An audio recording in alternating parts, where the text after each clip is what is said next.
ఓం నమో భగవతే వాసుదేవాయ. ఓం నమో భగవతే వాసుదేవాయ. ఓం నమో భగవతే వాసుదేవాయ. ఓం నమో భగవతే వాసుదేవాయ. ఓం నమో భగవతే వాసుదేవాయ. ఓం నమో భగవతే వాసుదేవాయ. ఓం నమో భగవతే వాసుదేవాయ. ఓం నమో భగవతే వాసుదేవాయ. ఓం నమో భగవతే వాసుదేవాయ. ఓం నమో భగవతే వాసుదేవాయ. ఓం నమో భగవతే వాసుదేవాయ. ఓం నమో భగవతే వాసుదేవాయ. ఓం నమో భగవతే వాసుదేవాయ.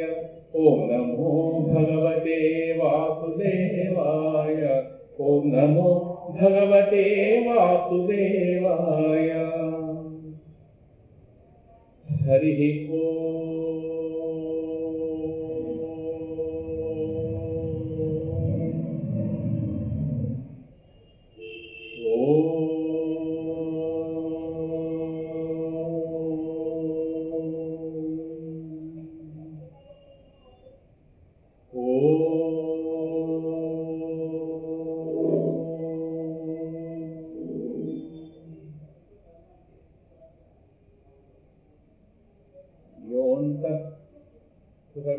मम वाचमिमां प्रसुप्तां संजीवयति अखिलशक्तिधरस्वधाम्ना अन्यांश्च हस्तचरणश्रवणत्वगादीन् पुराणान् नमो भगवते पुरुषाय तुभ्यं. नमो भगवते तुभ्यं पुरुषाय महात्मने हरये अद्भुतसिंहाय ब्रह्मणे परमात्मने. ब्रह्मणे परमात्मने.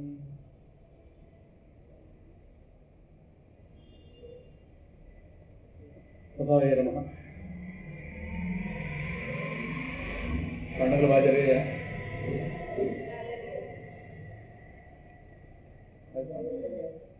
పండుగలు బాగా జరిగాయా?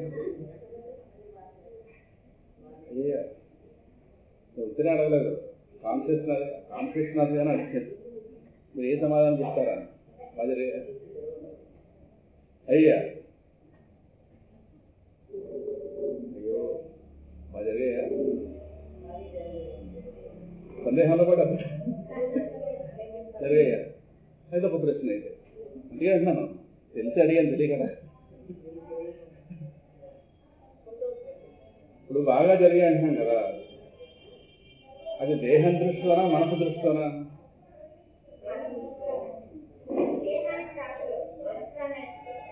సరిగ్గా చెప్పలేదు. ఇప్పుడు దేహం దృష్ట్యా బాగా జరిగిందంటున్నావా, లేదు మనస్సు దృష్ట్యా బాగా జరిగిందంటున్నావా?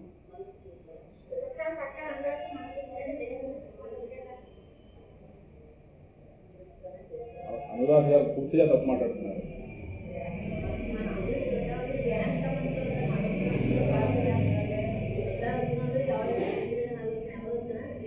నేను ఎంత వివరణ అడగలేదు, ఒకటే అడిగాను. ఏబి ఏఆర్బి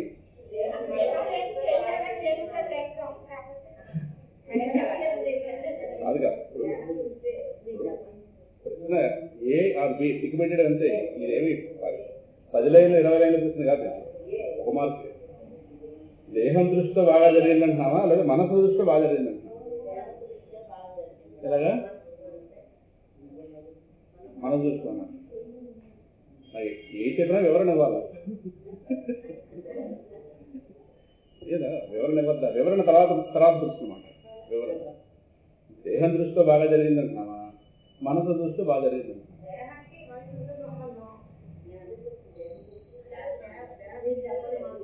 నేను చెప్పడం మీ పండగ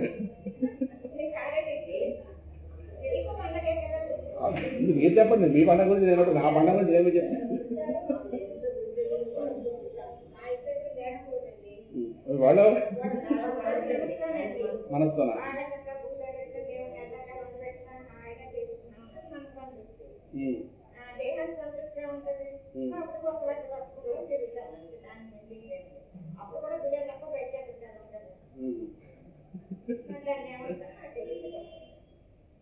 మరొక ప్రశ్న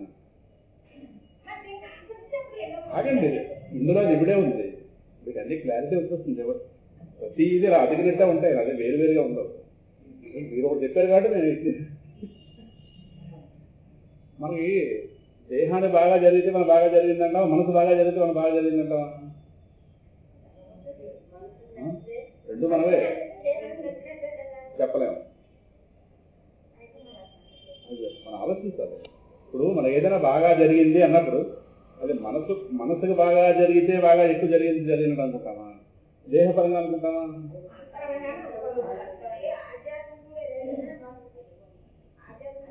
మామూలుగా అయినా సరే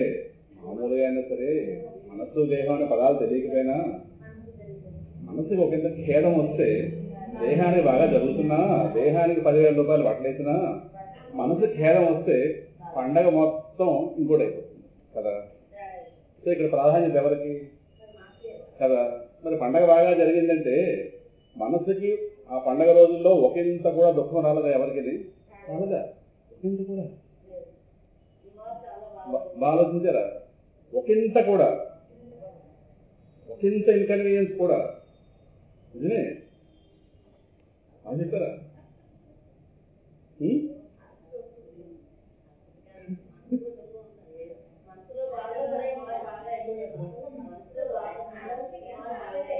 కాదు చెప్పి మనస్సుకి ఇప్పుడు దేహానికి అది బాగా గొడవ పక్కన పెట్టండి. ఇప్పుడు మనసు దగ్గరికి వచ్చాం.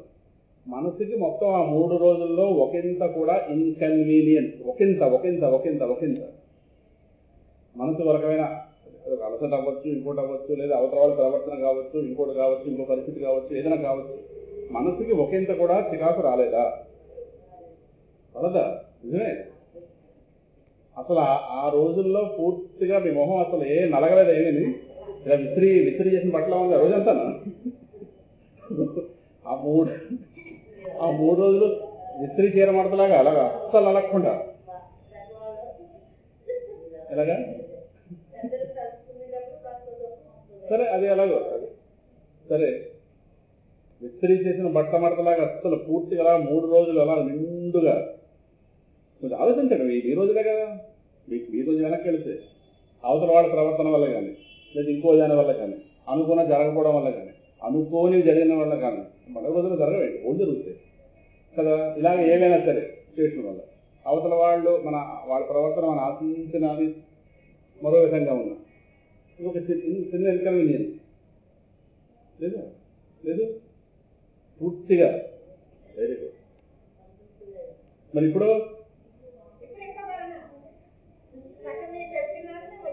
అంటే పరిపూర్ణ ఆత్మస్థితికి వచ్చామా? అయితే ఇందాకలో ఒక మాట దగ్గర మీ అందరూ దొరికారు. పండగ వల్ల బాగున్నామన్నాం కదా.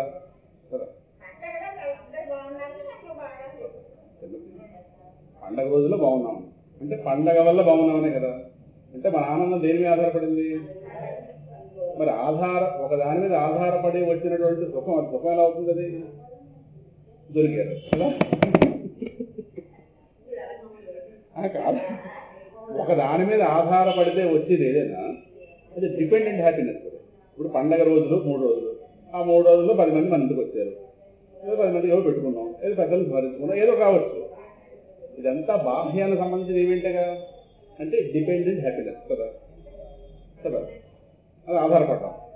ఆధారపడితే వచ్చే సుఖం నిజమైన సుఖమా? ఎంతవరకు చెప్పాలి కన్నమాట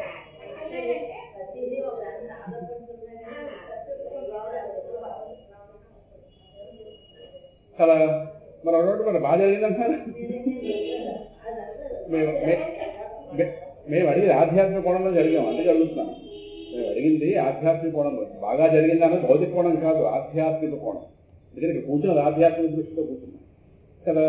సో పై వాళ్ళ ప్రవర్తన కావచ్చు, 10 మంది వచ్చారు, 10 మంది వల్ల మనకేదో బాగా జరిగింది. ఆ 10 మంది వెళ్ళిపోతే వాళ్ళ వల్ల వచ్చిన సుఖం వాళ్ళు ఎదుగుపోయారు లేదా? వాళ్ళు వెళ్ళిపోతారు. వాళ్ళు తీసుకొచ్చిన సుఖం వాళ్ళు పోతే ఎదుగుపోయారా లేదా? వాళ్ళతో వచ్చింది, అది వాళ్ళ కారణంగా వెళ్ళిపోయింది లేదా? మళ్ళీ మనకేం మిగిలే? పండగ ముందు మన మొహాలు ఏమన్నా అవి మిగిలే మనకి. సో ప్రపంచ ప్రపంచంలో ఏదైనా సరే ఒక దాని వల్ల వచ్చేది అది వెళ్ళిపోతుంది, అంతమంది వెళ్ళిపోతుంది.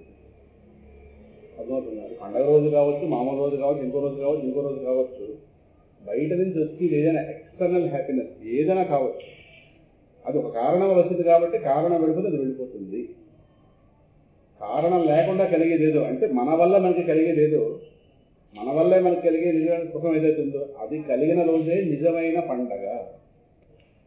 నిజమైన పండగ ఎప్పుడంటే మన వల్లే, మన ఆనందం కోసం మనమైతే, మనకి ఇది రెండో ఎక్స్టర్నల్ ఎంటిటీ అవసరం లేకుండా మన వల్లే మనం హాయిగా ఉండేది. అది ఒక కారణం ఉంటూ ఉండకూడదు, అక్కడ బాహ్య కారణం లేకుండా.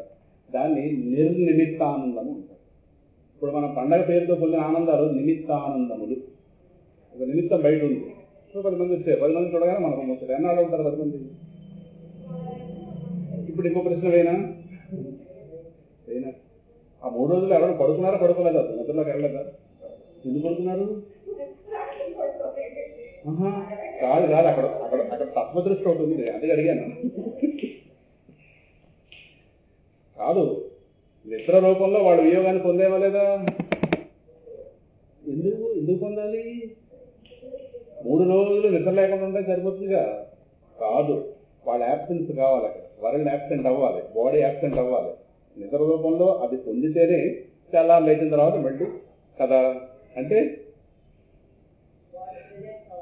సుశుద్ధులు, బాడీ రిలాక్స్, మైండ్ రిలాక్స్. ఇంకా తత్వంలో చెప్పాలంటే మనం మనకు కాని వాటిని వేరుపడాలి. అదే నిద్ర రూపంలో జరుగుతుంది. మన బాడీ రిలాక్స్ దాకా వెళతాం, కానీ అక్కడ మన బాడీ కాన్షియస్నెస్ పడిపోతుంది. బాడీ కాన్షియస్నెస్ పడితేనే మనకు నిజమైన ఆనందం ఉంది. అంటే వాళ్ళందరినీ చుట్టూ పెట్టుకున్నా మన ఆనందం కోసం మనం ప్రయత్నం చేసాం లేదా? ఇవన్నీ ఆ ప్రశ్నలు కాదు, మహర్షి ప్రశ్నలు ఇవన్నీ. ఇది ఎవరి వల్ల అయితే మన బాహ్య ఆనందం పొందేమో వాళ్ళు అక్కడే ఉన్నారు కావచ్చు, కానీ మన నిద్ర అంటే మన నిద్రపోయాం లేదా? నిద్ర పేరుతో వాళ్ళు వదిలించామా లేదా? అంటే దాని అర్థం వాడు మన భారమా కాదా? అది సత్యం. అది ఇది తేల్చడానికి మాట్లాడాను కదా. మరి అటువంటిప్పుడు కానీ మెరుగులో వచ్చి మళ్ళీ మోసపోతున్నావా లేదా? అది అది సత్యం తేల్చాలని ఇలా ఆలోచించాలి. అక్కడ తెలుసు సత్యం. విచారణ చెబితే సత్యం బయటకు రాదు, సత్యం కానీ మూసొస్తాయి వచ్చిన పోలది. అందుకు అర్థవంతమైన విశ్లేషణ ఇది, పనికిరాని ప్రశ్నలు కాదు ఏమి. బయట నుంచి వచ్చి ఏవైనా సరే హారమే కాబట్టే వాటిని కట్టేసి పడిస్తాం. ఎంత పనిలో ఉన్నా ఎవరెవరు ఎక్కడున్నా సరే మన నిద్ర మనం పోయాం లేదా? నిద్ర పేరుతో మనం సెపరేట్ అవుతాం, మనం కాని దాని నుంచి. అక్కడ ఉంది నిజమైన ఆనందం. అయితే అది అజ్ఞానమయంగా ఉంది కానీ తెలీదు, మళ్ళీ పైకి వచ్చింది కాని వరకు చేరుకోవడం అవుతుందా. అందువల్ల బాహ్య దుఃఖాలు ఏవైనా భారమే కాబట్టి కట్టుకోవచ్చు. కొన్ని బాగా పట్టుకోండి, సున్నితమైన విషయం లేదు, అందుకే అడిగాను మిమ్మల్ని. వచ్చినారా? జ్ఞానులు అయితే అలా ఆలోచిస్తారు. ఎందుకు? ఎందుకంటే మన దగ్గరికి మనం తీసుకెళ్ళడానికే ఈ ప్రశ్నలు అనేది. మన ఆనందం మనం పొందాలి, ఎందుకంటే బాహ్య మీద ఆధారపడుతున్నాం. మన దగ్గర ఉంది అనంతమైన ఆనందం, కానీ ఇవి అర్థం కాకపోతే ఈ బయట ఇవన్నీ ఆపేస్తాయి. ఇది వాళ్ళది. ఇది అర్థమైంది అనుకోండి, 10 మంది మధ్యలో ఉన్నా సరే వాళ్ళ మీద సుఖం కోసం ఆధారపడడం, వాళ్ళతో మనం చేయవలసింది. మన ఆనందం మనకు అందుతుండదు. విషయం నచ్చలేదేమో, ఎప్పటికైనా నచ్చాలి. మన ఆనందమే మనకు అందుబాటులోకి రావాలి. బాహ్యమైంది ఏదైనా పట్టుకొచ్చిన వాళ్ళు ఎత్తుకుపోతారు. ఇప్పుడు ఆ వచ్చిన చుట్టాలు ఇంకో వారంలో 2023 ఎలా ఉంది మనకి? ఎలా కదా అయిపోయింది. అంటే సుఖం మీద మొహం పోతుందా లేదా? బాహ్య సుఖాలు ఎప్పుడైనా అలాగే ఉంటాయి. కానీ ఆ పై స్విచ్ బోర్డులో రెండోది మీరు వెళ్ళండి రాజు, ఆవిడ వెళ్తాను నేను వెళ్ళాను. అప్పుడే సబ్జెక్ట్ చెప్పగానే ఒళ్ళు వేడెక్కుతుంది కదా. బాహ్యమైంది ఏదైనా సరే దాని రుచి తేడా. కానీ మన నిద్ర మనకు ఎప్పుడు రుచే కదా. నిద్రానందం ఎప్పుడు రుచిగానే ఉంటుంది, బాహ్యానందంలో మారుతుంది. అంటే వాళ్ళు ఇంకో 6 రోజులు ఉండిపోయారంటే మనం ట్రైన్ జ్ఞాపకం చేసుకుంటాం. అంటే ట్రైన్ బెత్తం దొరికితే మాకు మంచి ఏజెంట్ ఉన్నా టికెట్ చూడమంటారా అంటే అదే వెళ్ళండి, మీకు బోల్డ్ పనులు ఉంటాయి కదా కదా. ఇలాంటివి మాకు సత్సంగాలు ఉన్నాయి, 24, 25 కార్యక్రమాలు ఉన్నాయి అంటుంటాం అంటే వీళ్ళు కదా కదా. అందువల్ల ఆధ్యాత్మిక దృష్టి ఇలా ఉంటుంది ఎప్పుడు. అలాగని వాళ్ళతో చర్చిస్తామని కాదు, లోపల మన వల్ల మనం తెలియక ఉండాలి. ఎవరు మన సుఖాన్ని నిర్దేశించకూడదు, ఎవరో మన దుఃఖాన్ని తేకూడదు. ఆ స్థితిలో వాళ్ళ తర్వాత నా మీద దుఃఖం పడకూడదు, నా సుఖాన్ని వాళ్ళ అవతల వాళ్ళు డిక్టేట్ చేయకూడదు. వాళ్ళ దాకా నా సుఖం తీసుకొచ్చి వాళ్ళ పోక నా సుఖం ఎదుగుపోయి ఇలా ఉండకూడదు. కదా అందరూ ఊడిపోయారా లేదా? వాళ్ళు మాకు గెలిపించారు.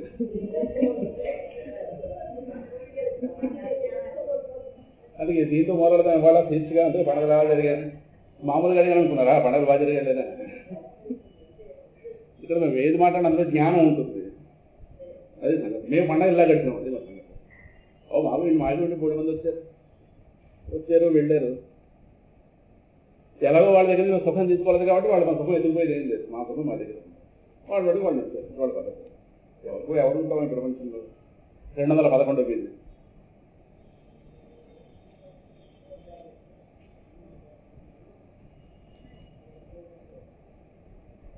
పద్దెనిమిది అయినాయి కదా. జీవకోటిపై ప్రేమ అయిపోయింది కదా. మర్చిపోయారా? 19 211 అంటున్నాను.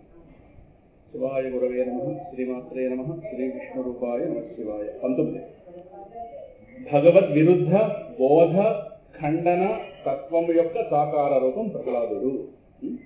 భగవద్ విరుద్ధ బోధ ఖండన తత్వం అంటే భగవద్జ్ఞానానికి విరుద్ధమైనటువంటి జ్ఞానం ఏదైతుందో దాన్ని ఖండించే తత్వం, అంటే దాన్ని నిర్మూలించే తత్వం, దాన్ని నిరసించే తత్వం. భగవద్ విరుద్ధమైన జ్ఞానాన్ని బోధించకూడదు. ఇంతసేపు మనం మాట్లాడుకుని సరదాగా మాట్లాడుకున్నది పూర్తి భగవద్జ్ఞానం. పూర్తి భగవద్జ్ఞానం సరదాగా చెప్పుకున్నాం. ఎప్పుడు పడుతుంది, పట్టినప్పుడు ఇప్పుడు నాకు అర్థమవుతుంది. ఇలా ఎంతగానో ఆధారపడతాం బాహ్య విషయాల మీద. ఎంతగానో ఆధారపడతాం. నాలో అనంతమైన ఆనందం ఉంది. అది ఓపెన్ అవ్వాలి లోపల.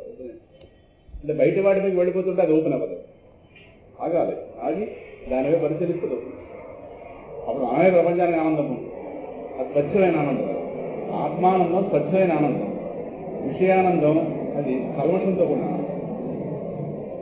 డైరెక్ట్గా వర్షపు నీళ్లు తాగితే వచ్చేది ఆత్మానందం అనుకోవచ్చు.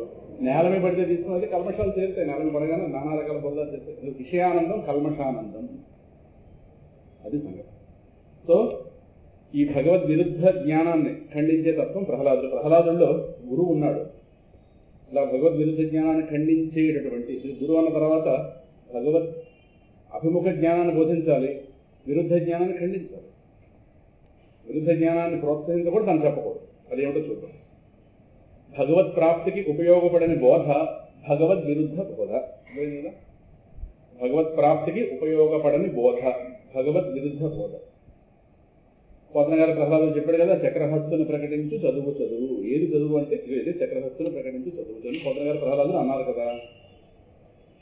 ఎందుకంటే తనకి గురువులు బోధించినవి సాంసారిక విషయాలందు రాగద్వేషాలను పెంపొందింపజేసే త్రివర్గ పాఠములు. ఇది మొత్తం అంతా పూర్తయిన తర్వాత ఒక అభిప్రాయం వస్తుంది. కంగారు పడి ప్రహ్లాదుని ముందు తిట్టియద్దు. ఆయన ఏదంత మేరకు చెప్పాడు, దేని సరిహద్దు అంత మేరకు చెప్పాడు. అంటే చివరిలో మొత్తం పారాగ్రాఫ్ మొత్తం చదువుకుని నాకు అవగాహన వస్తుంది. వాళ్ళకి గురువులు గారు బోధిస్తున్నవి అంటే ఆ చండామార్కులు ఎవరైతే ఉన్నారో వాళ్ళు బోధిస్తున్నవి సాంసారిక విషయాల యందు రాగద్వేషాలను పెంపొందింపజేసేటటువంటి త్రివర్గ పాఠములు. త్రివర్గ పాఠములు అంటే ధర్మార్థ కామములు. చతుర్విధ పురుషార్థాలంటే ధర్మ అర్థ కామ మోక్షాలు. మోక్షం అన్నదాన్ని పక్కన పెట్టేస్తే ఈ మూడింటిని త్రివర్గములు అంటారు. ఈ మూడింటి గురించి వాడు బోధించాడు. అందున అర్థకామాల గురించి బోధించేవాడు. వాళ్ళ నాన్న అదే చెప్పాడు, అర్థకామాలను బాగా పట్టించండి పిల్లవాడికి 2సార్లు స్కూల్కి వెళ్తున్నప్పుడు. అందున వీళ్ళదే క్షత్రియులు కనుక రాజులు కనుక రాజధర్మాలను బోధించండి పిల్లవాడికి అని ధర్మం అంటే చెప్పాడు. అర్థకామాలు వీళ్ళు ఏవే బోధిస్తున్నారు ఆ స్కూల్లో. అంటే ఇవాళ రోజుల్లో ఎకనామిక్స్ కామర్స్ అనుకున్నట్టుగా కనుక ఇవి బోధిస్తుంటే అవేమిటి సాంసారిక విషయాలు.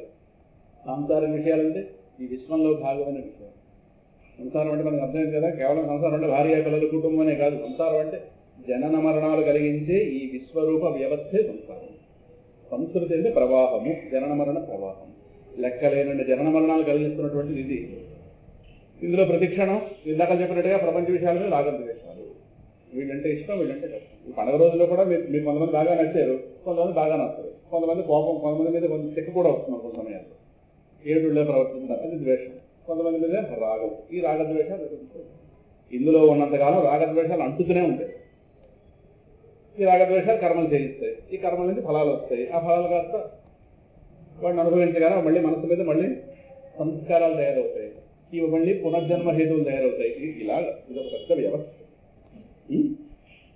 కనుక వీళ్ళు ధర్మార్థ కామాలను బోధిస్తున్నారు.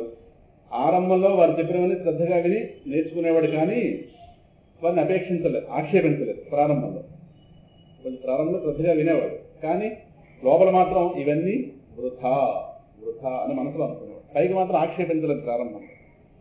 ఏది ప్రహ్లాదు ఏది పరిశీలించకుండా, ఏది కూడా పరిశీలించకుండా, ఇప్పుడు కొంతమంది వినకుండా వేస్ట్ అని అంటారు కాదు, అన్ని పరిశీలించాడు.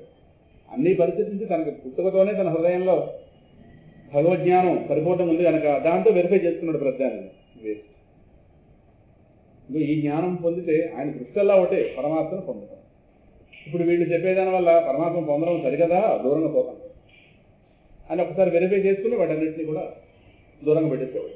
అది పరిశీలించకుండా కాదు. అంటే తనకు ఇష్టం లేనివి అనగా విష్ణు ప్రాప్తి ఉపాయములు కాని వాటిని బోధిస్తున్నా, అంటే భగవత్ ప్రాప్తికి ఉపాయములు కాని వాటిని, అంటే ఆయన కావాల్సిన భగవత్ ప్రాప్తికి ఉపాయం ఏంటి వాళ్ళు బోధిస్తున్నది కాదు కనుక వాళ్ళు బోధిస్తున్నా అవన్నీ అసత్యాలని, మిథ్యలు అని తెలిసి కూడా నేర్చుకునేవాడు. అవన్నీ వేస్ట్ అని తెలుసు. భగవత్ ప్రాప్తికి పైసా కూడా ఉపయోగపడవాలి, తిరిగి భగవంతుని మరిపింపజేస్తాడు.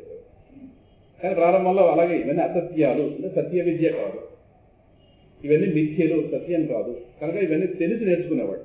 ఆ బ్రాకెట్లో ఉంది పోతన గారి పద్యంలోది, తానన్నీయు రూపించిన మిథ్యలని నిరూఢ మనీషన్. తానన్నీయు రూపించిన మిథ్యలని నిరూఢ మనీషన్. నిరూఢ మనీషన్, మనీష అంటే వివేకము నప్పు.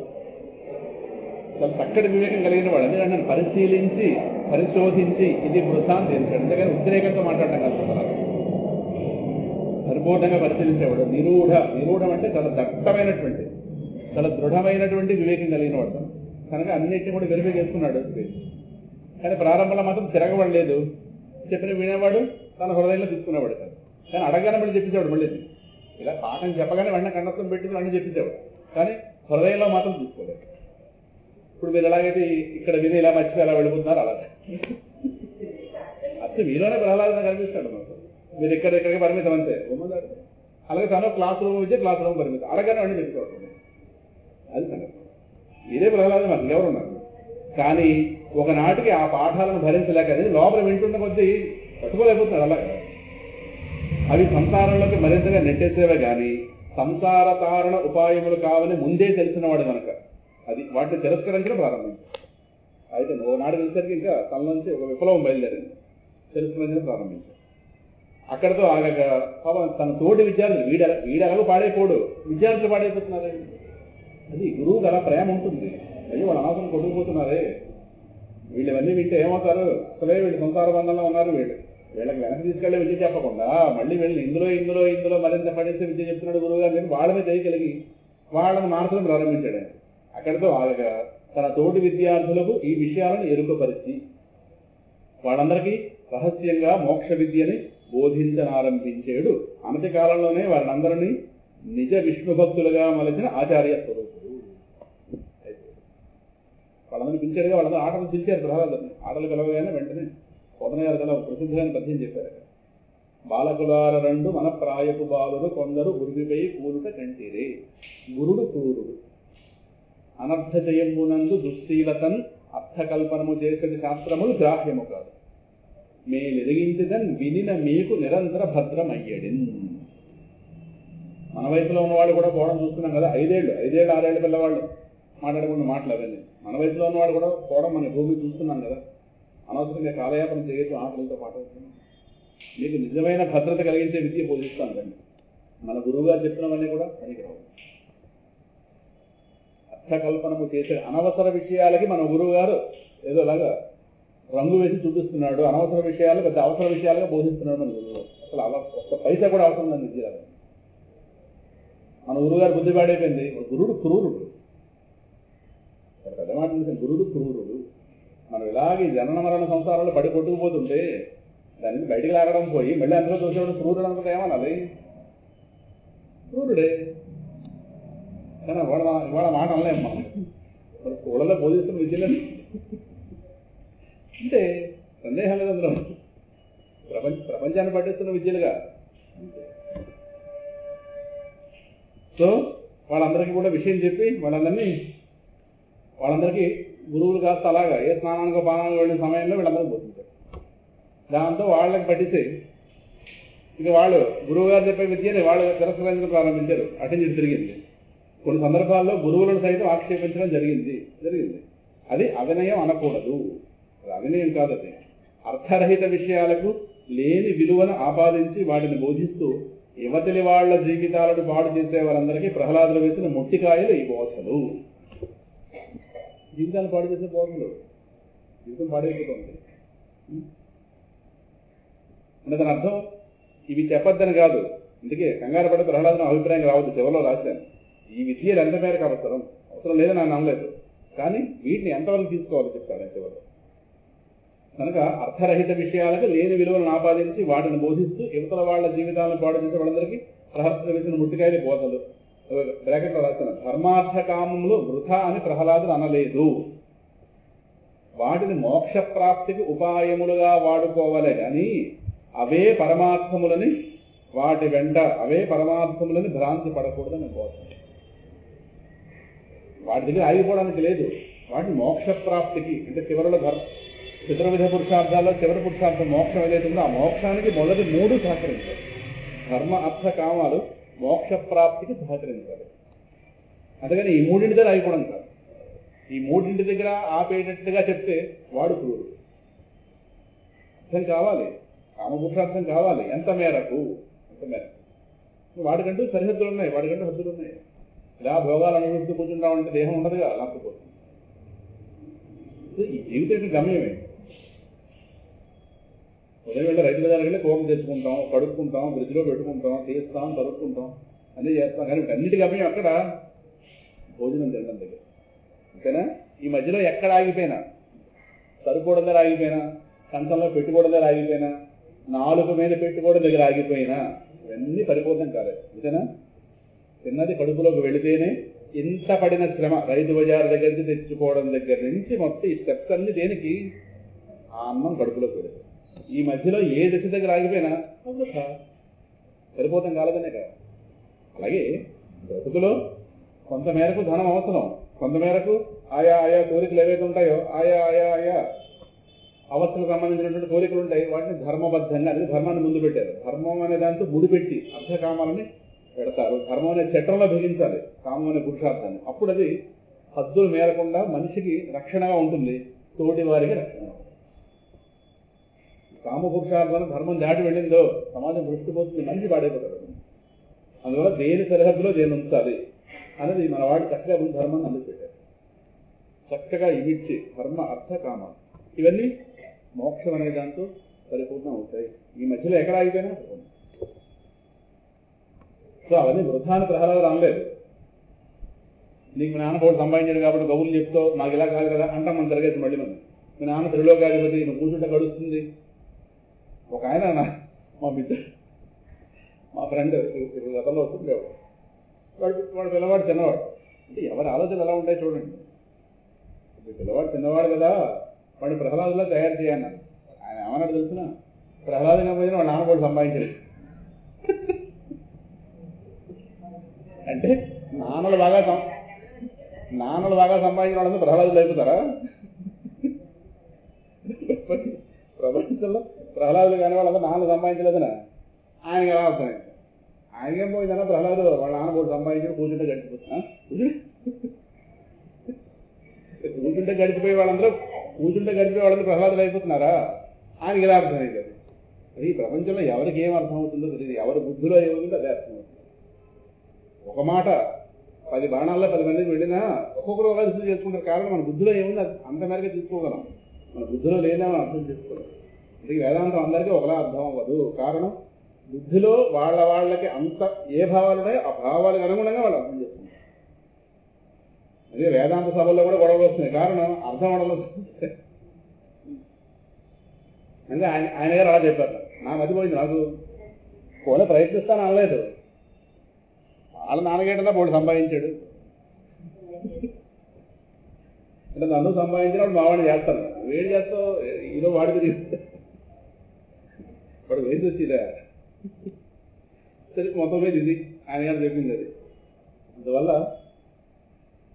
వాటిని మోక్ష ప్రాప్తికి ఉపాయాలుగా వాడుకోవడం కానీ వాళ్ళు అక్కడ ఏం బోధిస్తున్నారు అర్థకామాలను ఆర్జించడమే మోక్షం అన్నట్టుగా బోధిస్తున్నారు ఇది అక్కడ సమస్య ధనమార్జించడమే మోక్షం ఇష్టం వచ్చిన భోగాలు అనుభవించడం మోక్షం అన్నట్టుగా నేటి విద్యలు ఇవ్వడం ఏ విద్యని సనాతన ధర్మం నిరసించలేదు అన్ని విద్యలు అవసరమే ఇది ఈశాన సర్వ విద్యానం సమస్త విద్యలు భగవత్ స్వరూపాలే కానీ దేని హద్దులు ఎంతవరకు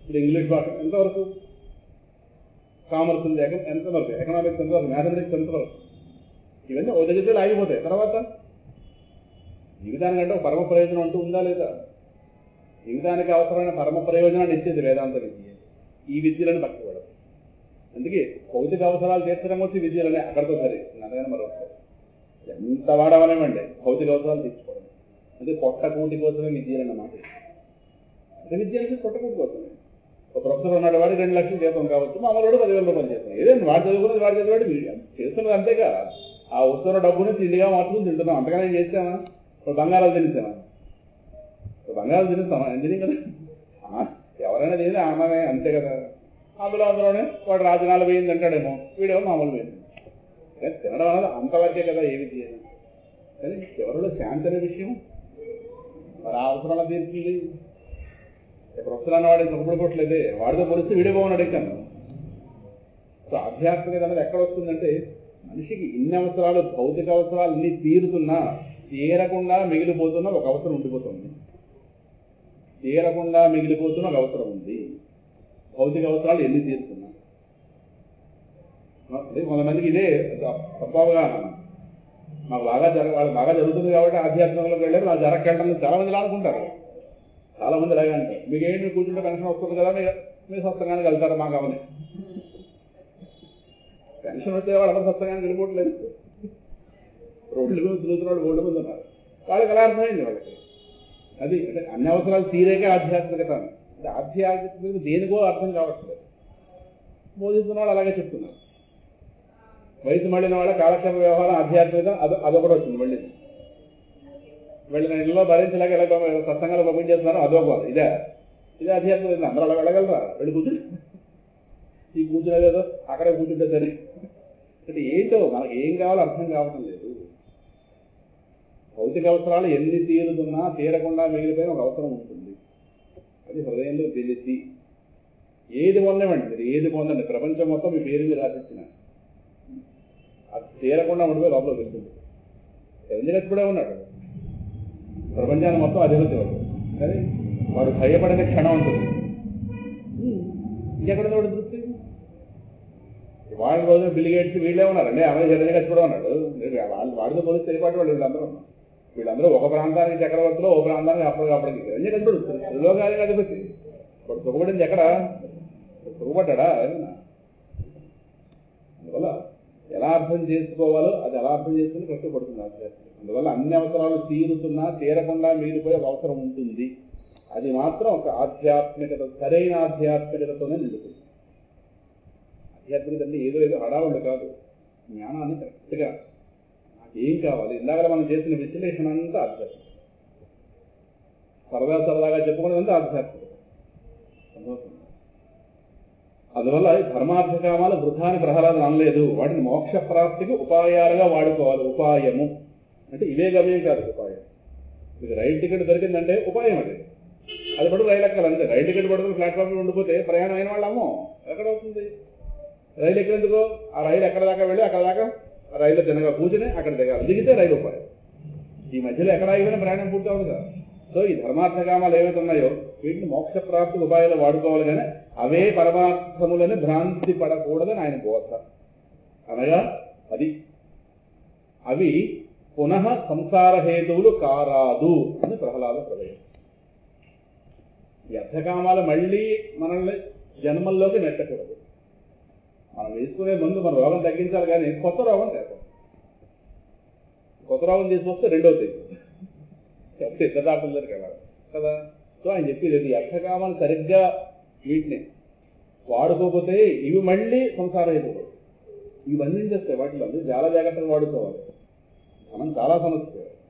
అర్థమనర్థం భావయ నిత్యం, అర్థమనర్థం భావయ నిత్యం, నాస్తి తతః సుఖలేశస్తస్యం, పుత్రాదపి ధనభాజాం భీతిః, పుత్రాదపి ధనభాజాం భీతిః, సర్వత్రైషా విహితా రీతిః.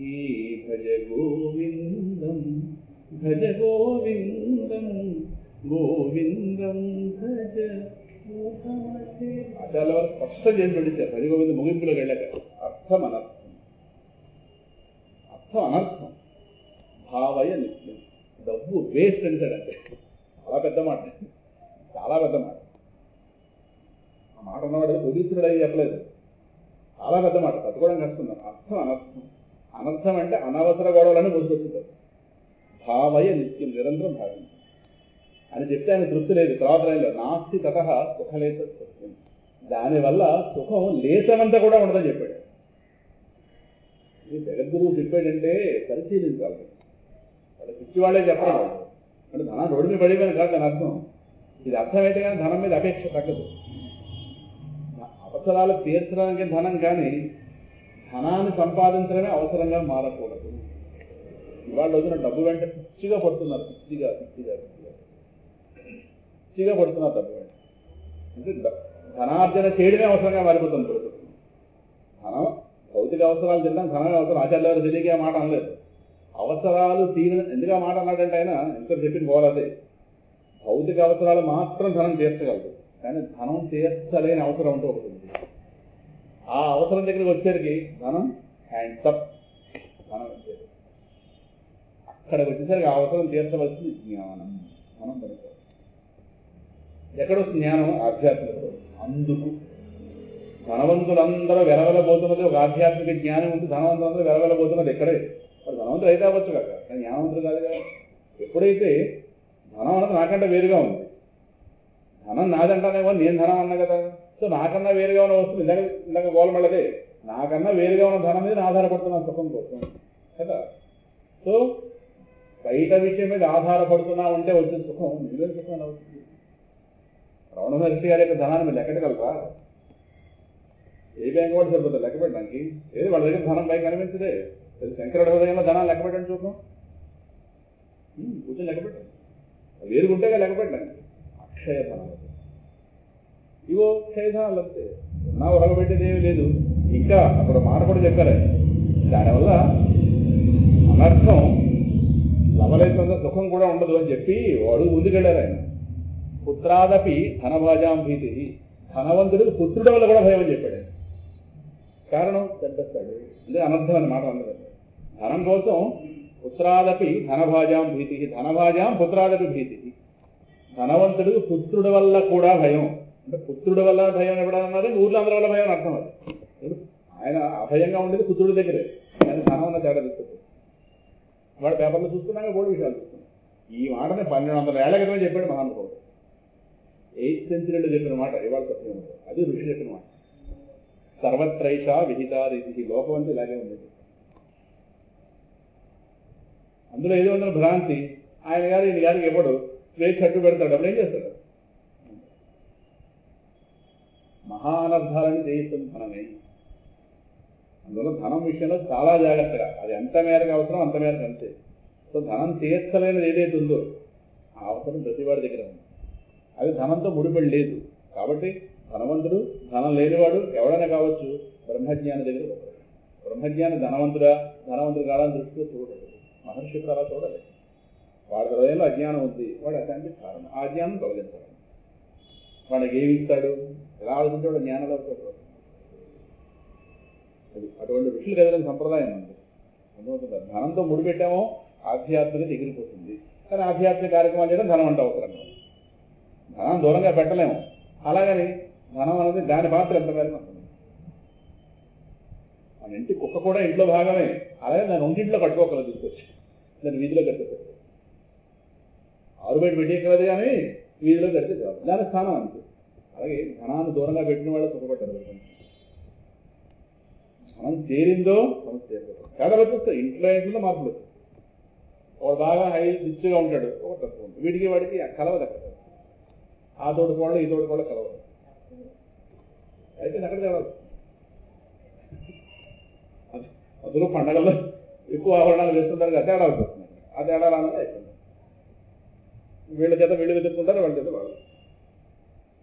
అందువల్ల పునః సంసార హేతువులు కారాలు. ధనం తేడా తీసుకొస్తుంది, జ్ఞానం తేడా తీసుకున్న ధనం తేడా తీసుకొస్తుంది. ఇది ఆచార్య వారి చివరిలో హరిగోవిందని చివరిలో చెప్పింది చివరిమాట. సో ఈ ధర్మార్థకామాల వృధా అని ప్రహ్లాదులు అనలేదు. ప్రహ్లాదు ఆలోచన జాగ్రత్తగా అర్థం చేసుకోవాలి. అవి ఎంత మేరకు అవి. అందుకే ధనయజ్ఞము ద్రవ్యయజ్ఞం అని చెప్పాడు స్వామి. ధనం కాస్త మిగిలిపోతే దాన్ని ఇక్కడ కాదు కానీ పక్క దేశాల్లో, అమెరికా ఇలాంటి దేశాల్లో పూర్తిగా వాళ్ళకు వచ్చిన ప్రతి రూపాయలు చారిటీ కోసం కొంత పక్క తీస్తారు. అంటే సేవా కార్యక్రమం కోసం. కొడుకు ఎంత ఇవ్వాలి అందులో వాటా ఉంది, ఆ పక్క తీసేస్తారు. వీళ్ళ జీవితానికి ఎంత అవుతుంది పక్క తీస్తారు. చారిటీ అంటే సేవ నిమిత్తం పక్క తీస్తారు. ప్రతివాడు చేస్తాడు అక్కడ. సో అక్కడ ఏదో సేవా కార్యక్రమం అనగానే ఇలాగా చందాలు పడుతుంది, చందాలు నిరెక్కలేదు, వాళ్ళే ఇస్తారు. ఇక్కడ రసీదు బుక్ బిల్ చేసి నా ఓలా చేస్తాకని వాళ్ళు అడ్డించారు. ఇక్కడ మొత్తం అంతా పట్టుకెళ్ళి వాడికి ఇచ్చేద్దాం. అక్కడ అలా కాదు, అక్కడ సేవలను చూస్తే అక్కడ ఉంది.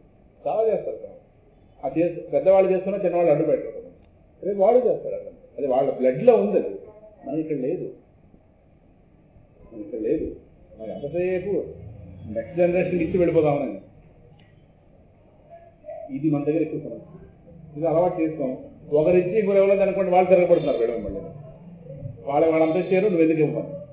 సేవా కార్యక్రమాలు ఖర్చు పెడేస్తే మొత్తం అంతా ఆస్తి అర్పిస్తావా అని అడుగుతారు. అది ఇలా నేర్పిస్తాం మనం. ఇలా అది సంగతి. సో ఈ రీతిగా భగవద్ విరుద్ధ బోధ ఖండన తత్వం యొక్క సాకార రూపం ప్రహ్లాదుడు అని చెప్పి సమగ్ర భగవద్బోధ చేసే ఆచార్య స్వరూపం. నెక్స్ట్ ఈ రెండు పక్కపక్కన పెట్టాము. ముందు భగవద్ విరుద్ధ బోధన ఖండించాలి, తర్వాత సమగ్ర భగవద్బోధన చేయాలి.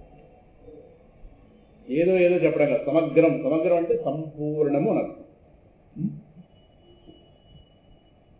సమగ్ర భగవద్బోధ అంటే వేదము బోధించిన విధంగా భగవంతుని కేవలునిగా, అంటే ఉన్నది తానే అయినవాడు. భగవంతుడు అంటే నిర్వచనం అది. కేవలుడు, ఉన్నది తానే అయినవాడు అంటే ఈ సృష్టి ఏది లేకపోవడం, ఉన్నది తానే అయిన తత్వము, రెండవ వస్తువు లేని తత్వము. ఆ కేవలుడిగా అర్థం చేసుకుని ఆ వేద ప్రోక్తమైన విష్ణు, శివ, అంబిక, ఆదిత్య, గణపతి, కందుల రూప దైవ స్వరూపాలను ఏవైతే వేదం బోధించిందో, విష్ణు, శివ, అంబిక అంటే అమ్మవారు, ఆదిత్య సూర్యుడు, గణపతి కందుడు, ఈ 6 ప్రధాన దేవతను వేదం చెప్పింది. ఈ 6 గురించి వేదంలో ఉంది. సో ఈ వేదం చేత వేదప్రోక్తమైన వేదం చేత చెప్పబడినటువంటి దైవ స్వరూపాలని ఆ కేవలుని యొక్క వివిధ అభివ్యక్తతలుగా, ఈ 6గా వ్యక్తమైంది ఆ వస్తువే. ఎక్కడ భేదం లేకుండా అది వివిధ అభివ్యక్తతలు అంటే ఆయన యొక్క ఒకే సూర్యుడికి అనేక కిరణాలలాగా ఆ అఖండ తత్వం ఏదైతే ఉందో, ఆ కేవలుడు అంటే ఉన్నది తానైన వాడు, ఆ అనంత వస్తువు యొక్క వివిధ అభివ్యక్తతలు. ఎవరు? ఈ 6. వీళ్ళలో ఎక్కడ భేదం చూడకుండా ఆ కేవలుడు యొక్క వివిధ అభివ్యక్తతలుగా, అనగా వారందరినీ ఒక్కటిగానే దర్శించే అద్వైత దృష్టిని కలిగించే బోధ. అద్వైత దృష్టి. ఇక్కడ వాళ్ళ మధ్య భేదం చూడకూడదు. సరే, వాళ్ళు చాలా మంది పాపాత్ములు భేదం చూస్తున్నారు, భేదం చెప్తున్నారు. అందుకే భగవద్ విరుద్ధ బోధ ప్రచారంలో ఎక్కువ ఉంది. ఆయన వేరుగా చూసేది, ఈయన వేరుగా చూసేది. ద్వైత దృష్టిని కలిగిస్తున్నారు, వేద దృష్టిని కలిగిస్తున్నారు. అద్వైత దృష్టిని బోధించే బోధనకు చాలా తక్కువగా ఉన్నాయి. సో వాళ్ళందరినీ ఒకటిగానే దర్శించే అద్వైత దృష్టిని కలిగించే బోధ. చాలా మంది తప్పుగా భావించేది ఏంటంటే ప్రహ్లాదుడి విషయం గురించి, త్రిమూర్తులలో ఒక్కడైన విష్ణువుకే ప్రహ్లాదుడు భక్తుడు, మిగతా వారి యందు తక్కువ భావన కలిగిన వాడు అని. ఇది చాలా పరమ దురాలోచన. ప్రహ్లాదుడికి అర్థం కాలేదు చాలా మంది. త్రిమూర్తుల్లో ఒకడైన విష్ణువుకే భక్తుడు, మిగతా ఇద్దరికి తక్కువ ఆలోచన కలిగింది. ప్రహ్లాదు ఆలోచన కాదు, అదే ఒకటి పరమ దురాలోచన. నిజమైన వైష్ణవుడు అంటే ప్రహ్లాదుడు. ప్రహ్లాదుడే.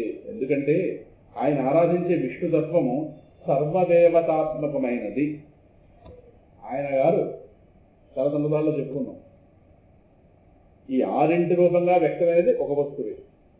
ఆ 6లో ఒక్కొక్కరికి ఒక దాన్ని అభిరుచి ఉంటుంది. ఆ వస్తు ఆ తత్వాన్ని విష్ణుతత్వము శివతత్వం ఏదో ఒక్కొక్కరు దాన్ని ఇష్టం ఉంటుంది. దాన్ని ఆరాధిస్తూ ఎటువంటి భావంతో ఉండాలంటే ఆ అనంత వస్తువునే ఈ రూపంగా ఆరాధిస్తున్నాను, ఈ రూపమే మిగతా రూపాలు అన్న దృష్టితో ఉండాలి.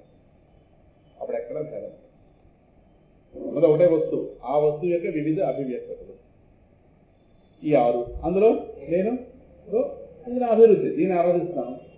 ఇది వీటికంటే వేరే దృష్టితో కాదు, వీటిగా ఉన్నదంటే ఆ వస్తువునే. ఏదో గోదావరి నీటినే మీరు కొళాయి నుంచి కలెక్ట్ చేసుకున్నట్టుగా గోదావరి నీరే కొళాయి నుంచి మనం తీసుకుంటున్నాము. ఆ అనంత వస్తువుని విష్ణు రూపంగా ఆరాధిస్తున్నాను. ఎందుకంటే ఇది నాకు నా మనసు నచ్చింది. మరి మిగతా రూపాలుగా ఉన్నది ఈ విష్ణువే. శివారాధన చేసేవాడు ఆ అనంత వస్తువుని శివుడి రూపంతో ఆరాధిస్తున్నాను, ఈయనే మిగతా రూపాలుగా ఉన్నవాడు అన్నటువంటి ఆ ఏకత్వ భావన ఏదైతే ఉందో ఇది సమగ్ర భావన అంటారు. దీన్ని సమన్వయము అంటారు. సమన్వయం అంటే ఒకదానితో ఒకదాన్ని. ఎలాగైతే జుత్తు ఈ పాయ ఎలా ముడేస్తే కదా జడ అయింది. దీని ఇలా వదిలింది అలా వదిలిందని జడ అంటుందండి. దీని ఇటు దీనికి ఇలా ముడివేసి కరెక్ట్గా జడ వస్తుంది. అలాగే ఈ సృష్టిలో ప్రతి వస్తువుని ప్రతిదాంతో సమన్వయించాలి. ఉంది ఒక వస్తువు ఆధారంగా ఉంది వీటన్నిటికీ. దాన్ని అర్థం చేసుకుంటే ప్రతిదీ అంటూ. ఇప్పుడు 5 వేళ్ళు ఎలాగైతే ఒక చేతికి సమన్వయింపబడి ఉన్నాయో, వేరువేరుగా లేవు ఇవన్నీ దీనికి కనెక్ట్ అయి ఉన్నాయి. అలాగే ప్రపంచంలో ప్రతి వస్తువు ఒక వస్తువుకి అనుసంధానింపబడింది. ఆ వస్తువే పరమాత్మ. వాడే అక్కడ 6 దేవతా రూపాలు పిలుస్తున్నాడు. అందుకే ఇదే ప్రశ్నని ధర్మరాజు గారు మొట్టమొదటి ప్రశ్న, కిమేకం దైవతం లోకే. ఎక్కడ విష్ణు సహస్రనామం లోకే ఏకం దైవతం కిం. ఈ లోకంలో ఒక్కగానొక్క దైవ స్వరూపం ఎవరు? ఫస్ట్ ప్రశ్న. అంటే ఆయన ఏం చెప్పారు? విష్ణు మహావిష్ణు అంటే శివుడు తప్పు చేశారని అందులో బోల్డ్ నామాలు అయితే శివనామాలు, రుద్రనామం వచ్చింది, శంభునామం వచ్చింది, అన్నీ ఉన్నాయి. ఉన్నది ఆయన ఒకటే వస్తువు. దాన్ని ఏ రూపంలో ఆరాధించుకున్నా ఇబ్బంది లేదు, కానీ భావన మాత్రం ఈ భావన ఉండాలి. మీరు శివాలయం కలవండి, ఏం చేయండి, ఈ దరిద్ర దృష్టి. ఇది వేద ప్రోక్తం కాదు, ఇది భగవద్ విరుద్ధ బోధ. అంటే దాని అర్థం ప్రతి ఊర్లో ప్రతి ఆలయం వెళ్ళాలా అది పిచ్చి మళ్ళీ. ఊర్లో ప్రతి ఆలయం వెళ్ళమని అటు కాదు ఇటు కాదు. మనకి ఏది అందుబాటులో ఉంటే దానికి వెళతాం. దేశంలో ఉన్న అన్ని ఆలయాలు తిరగమని అదే పిచ్చి మళ్ళీ ఏదో చేస్తాం. కొంతమంది అదొకటి ఉంటుంది, అన్ని చూసేయాలండి. ఎందుకు చూస్తాం? ఎందుకు చూడగలం? ఆ చూసిన వాళ్ళు చూసి వీళ్ళు వాళ్ళు అన్ని యాత్రలు చేస్తున్నారు, నా మూడు ఎక్కడ తీసుకెళ్ళలేదు, ఈ యాత్రలో తీసుకెళ్ళని మూడు ఈ ఇదో రైట్లు. విషయం తత్వం అర్థం ప్రారంభంలో ఉంటే వెళతాం, కానీ విషయం అర్థమవడం ప్రధానం. ఇప్పుడు ఆవిడ అన్ని యాత్రలు చేసి వచ్చింది, ఒక్కసారి ఆవిడ జ్ఞానాన్ని పరిశీలిస్తే చాలా ఘోరంగా ఉంటుంది ఆవిడ ఆలోచన. చూస్తుందిగా ఈవిడ దృష్టి బాగుపడుతుంది. ఎప్పుడు ఆవిడ గోడలేదు. యాత్రలు తిరిగిన వాళ్ళందరూ మహాత్ములు అనుకోకలేదు, అనుమానం తక్కువ అని చెప్పట్లేదు. జ్ఞానం ప్రధానం, అది ప్రధానం. జ్ఞానం కలవడం ప్రధానం. దేశంలో ఉన్న ప్రపంచంలో ఉన్న ప్రతి శివాలయాన్ని చూసి వెళ్ళను, ప్రతి ఉంటాయి పోట్లు ఉంటాయి. అన్నీ ఎక్కడ చూడగలం? మన దేహ పరిమితులు మనకు ఉన్నాయి కదా. సో మనకు అందుబాటులో ఉన్న వాటికి ఏవైతే మట్టి పెడతాం, మిగతా వాటి నిరసించక్కర్లేదు. ఎవరో చెప్తాబా ఎంత బాగుందో మహాబలేశ్వరంలో శివాలయం. నిన్న మా బంధువు ఒక ఆయన చెప్పాడు, మహాబలేశ్వరంలో అక్కడ కృష్ణానది పుట్టిన ప్రదేశం మహారాష్ట్రలో చాలా బాగుంది శివాలయం. వెంటనే బయలుదేరుతామా? ఇప్పుడు వాడు చూశారు కరెక్టే, మనం అక్కడ చూడగలం అన్ని. సో తత్వదృష్టి రావాలి. తత్వదృష్టిలోనే ఇవన్నీ తెలుస్తాయి. తత్వదృష్టి రానప్పుడు ఇవన్నీ నేను గొడవలు పెట్టేసుకుంటాను. అది చూసాము, ఇది చూసాం. ఆలయంలోనే ఒకటి చూడగలం, మరొకటి చూడలేము. ఒక ఉత్సవం చూడగలం, మరో ఉత్సవం చూడలేము. అప్పుడు ఏం చెప్తారు? వెళ్ళి వెళ్ళిపోయిందా లేదా? ఉదయం అభిషేకం అయిందా? అమ్మ రాలేదా? ఆ తిరుపతి కొండ మీద వెళ్ళి కూర్చుంటాం, అభిషేకం. మరి రాత్రే దర్శనం అయిందిగా, ఉదయం వెళ్తిపోయి అప్పుడే నిండుతనం పోయిందా? అప్పుడే అక్కడ జరిగే ప్రతిదీ ఎక్కడ చూడగలం? అచ్చే కూడా చూడలేడు. అక్కడ మన పరిమితులు మనం అంగీకరించాలి. మన పరిమితులు మనకు ఉన్నాయి. నిజంగా వాళ్ళు దేవుడి ముందు కూర్చోబెట్టారు అనుకోండి, కొంతసేపు మనకే విసుకోదు. ఏం చెప్పండి రాదా? మనమే అన్నమయ్య ఏడు మనమే ఉన్నాను కాదుగా. ఏమన్నా 7 ఏళ్ళు కొలుతారని బయటకు అదే సంగతి. మన మనసు ఎప్పుడో ఇంటికి వచ్చేస్తుంటుంది అప్పుడే మధ్యలో కదా. ఈ దేహాన్ని తీసుకెళ్ళి అక్కడ ఆ బొమ్మ దగ్గర కూర్చోబెట్టినా మనసు ఇవాళ ఇంటికి వచ్చారు. కాబట్టి తిరుమల రాత్రి 7 బావా అంటారు. అది సంగతి. అందువల్ల జ్ఞానమే ప్రధానం. జ్ఞానానికి ఇవన్నీ సమన్వయించుకోవాలి. అర్థమవుతుంది. వీళ్ళని చూసి వాళ్ళని చూసి వెర్రెత్తిపోకలేదు. మన పరిమితులు మనం అర్థం చేసుకుంటూ మన ప్రారంభం మనకి ఎంతవరకు అలౌ చేస్తుందో అంత మేరకు దాన్ని గౌరవంగా స్వీకరిస్తూ జ్ఞానాన్ని పొందే ప్రయత్నం చేయాలి. ప్రపంచంలో అన్నింటినీ ఒక దేహంగా ఉండి చూడటం కుదరదు, ఎవరికీ కుదరదు, అసాధ్యం. అంతటిని చూసేయాలని మీ తపన ఉందే, దాని పేరే ఆత్మ. అంతటా చూసేయాలని కోరుకున్నావా లేదా? అన్నీ నాకు తెలుసుకోవాలంటున్నా. అన్నీ ఎవరు తెలుస్తాయి? అనంత వస్తువు తెలుస్తాయి. అన్ని చోట్ల నిండి ఉన్న వస్తువుకే అన్ని తెలుస్తాయి. కానీ ఒక దగ్గర ఉండే ఒక దగ్గర లేని వస్తువు ఎక్కడ తెలుస్తాయి? సో మనం అభిలషిస్తున్నామంటే అంతటా తెలిసిన వాడిని అవ్వాలని అభిలషిస్తున్నామంటే మనం తెలియకుండా ఆత్మను కోరుకుంటున్నాం. ఏవి ఎందుకు కోరుకుంటున్నాం? మన ఆత్మ కనుక. సింపుల్. మన ఆత్మ కాబట్టి ఆత్మను కోరుకుంటున్నాం. ఎందుకు తెలియటం లేదే? అజ్ఞానం సమస్య. జ్ఞానం కలిగితే నేను అంతటా ఉన్నవాడిగా నాకు తెలుస్తాను. అప్పుడు నాకు తెలియదంటూ ఉంటుంది. అప్పుడు నేను ప్రపంచం ఆకర్షించేది ఏమీ లేదు. కారణం నేను అంతటా నిండున్నవాడు. అంతటా నిండున్నవాడిని స్పృహ పొందుతాను. ఇది బాగుందా? ఇలా బ్యాగ్ ఒకటి పడుకుని దుర్బల ఎక్కి వీడి దోసి వాడి దోసి ఇలా అది ఎంత కనపడతాను. ఎంత ఓడి కనిపించగా ఆయన వాళ్ళలో వేస్తారు. ఆ వేలో ఓడికి మనకు కనిపిస్తుంది, ఓడి వెనకాల కనిపిస్తుంది. నువ్వు అది చూడాలని ఒకడంటాడు, వాడేమో ఆయన వెంటుకు చూడాలి అంటాడు, ఒకడేమైనా కాలు పాదం చూడాలి అంటాడు. ఎన్ని చూస్తాం? ఎన్ని చూడగలం? ఈ పరిమిత నేత్రాలతో ఎన్ని చూడగలం? ఓ పక్క నేరసం తినకుండా వచ్చాం. షుగరు ఏం తినకుండా చేయాలి, అభిషేకం కూర్చోవాలన్నారు. ఏది వాడు అప్పటికీ చేయడం అభిషేకం. ఎప్పుడు వెళ్ళి గారి తింటామా అని ఉంటుంది. ఆయన మీద ఉండదు. అది పడితే ఓ మాత్ర వెళ్ళాలి. అప్పుడు మనం ఏంటి మేము సత్యమే మాట్లాడుతుంటాం. అందువల్ల మరి నచ్చదేమో కానీ మాటలు వాస్తవమే. ప్రాక్టికల్గా ఆలోచించాలి ఎప్పుడూ కూడా. ఇది వ్యతిరేకం కాదు. భక్తి అంటే ప్రాక్టికాలిటీ. మన దేహ పరిస్థితులు, దేహాన్ని బంధింపబడి ఉన్నాం. దీని సమస్యలు బోల్డ్ ఉంటాయి కదా. అరుణాచలం వాళ్ళ తెల్లారి టిఫిన్ పడితే కదా నోటంటే మాట వచ్చింది. టిఫిన్ పడిపోతే మా ఆనంద టిఫిన్ పెట్టి ఇలాగ నోటంటే మాట తీసుకొచ్చాడు కాబట్టి అలా అరుణాచలం పెట్టారు. 4 ఇడ్లీ పెట్టిగానే మరి ఆనందం అయిపోతుంది. ఇడ్లీ పెట్టకపోతే అది ఆనందం కలిగించేవాడు. ఇడ్లీ పేరు అది అప్పుడు లేచేవాడు. అందువల్ల మన జీవితాన్ని జాగ్రత్తగా అర్థం చేసుకుని, అందుకే రమణ మహర్షి గారు అంటుంటారు, ఎవరో ఒక ఆయన వచ్చి సన్యాసం పుచ్చుకుంటాను అన్నాడు. తెల్లవారు వేస్తే నీ జీవితంలో నీకు ఇన్ని ఏర్పాట్లు ఉన్నాయి. చక్కగా వేళకాలం టిఫిన్ అందుతుంది, కాఫీ అందుతుంది, నేను చూసుకున్న 4 ఉన్నారు. ఇన్ని ఏర్పాట్ల మధ్యన సాధన చేయకపోతే ఆశ్రమంగా ఏం చేస్తావు ఆయన అడిగింది. నీ తెల్లారు వేస్తే ఇన్ని సౌకర్యాలు కావాలి, చేస్తున్నారు వాళ్ళు. ఇక ఇన్ని ఫెసిలిటీస్ మధ్యలో ఉండి నువ్వు అక్కడ ఇంట్లో ఉండి అక్కడ భగవత్ సాధన చేయకపోతే ఎక్కడికో పోయి చేస్తారంటే మనసు ఒప్పుకుంటుందా? ఆయన వేళకి కాఫీ ఉండదు, కాఫీ ఇచ్చినా వాళ్ళు అనుకున్నట్టు డికాషన్ ఉండదు. అప్పుడు ఏమీ నచ్చో బయటకు వెళ్తే. ఇంట్లో అంటే కొంత స్వతంత్రత ఉంటుంది, అక్కడ స్వతంత్రత అసలు ఉండదు. పెట్టిన తాగు లే పోవంటారు కదా. అప్పుడు ఏం చేస్తాం? అంటే అది మనసు చేసే మోసం అంటారు ఆయన. అక్కడ వెళ్ళి ఏదో చేసేసుకుందాం. అక్కడికి వెళ్ళి చేసుకునే బుద్ధి ఉన్నవాడు ఎక్కడ చేస్తాడు? ఆయన ఎప్పుడు కూడా ఎంకరేజ్ చేయలేదు అలాగే. రమణమహర్షి గారు ఎప్పుడు కూడా నారాయణపోవడం ఎప్పుడు చెప్పలేదు ఆయన. నువ్వు ఉన్న చోటే గెలుచుకుంటా అన్నాడు. కానీ జాగ్రత్తగా దాని అర్థం ఇళ్లలో కాలక్షేపం చేయండి నేను అర్థం. కాలక్షేపం చేయకూడదు, భగవత్సాధన చేయకుండా మనకున్న పరిస్థితులు ఏవైతే వీళ్ళు జాగ్రత్తగా వాడుకుని భగవంతుడు ఇచ్చేది వెళ్ళండి, జాగ్రత్త వాడుకుందాం మన ప్రారంభ ఫలాలు. కానీ ఇక్కడెక్కడే భగవత్సాధన పెంచుతారు. ఇక్కడ 2 చేయగలిగితే ఎక్కడైనా చేయగలం. ఇక్కడ పరిస్థితులు జరగబడితే మనసు రాజీ పరచడం చాలా కష్టం అవుతుంది. ఆశ్రమాలకు వెళ్ళి గొడవలు పడి వెనకొచ్చిన వాళ్ళు గొడుగుతున్నారు. భోజనం నచ్చకో, వాళ్ళు పెట్టే విధానం నచ్చకో చాలా ఉంది. వాళ్ళు ఎవరో అట్నుంచి ఒక మాట అన్నారనో ఓళ్ళు వచ్చేస్తాయి. చాలా మంది వెనక్కి వచ్చారు. సులభం కదా దేవి. ఎంతో వైరాగ్యం ఉన్నవాళ్ళు నిలబడగలరు. అడుగు వేస్తే మనం ఈ ఏర్పాట్లు ఉండాలి. మన ఆశ్రమం వెళ్ళి ఉండిపోతామా? ఎలా ఉండిపోతాం?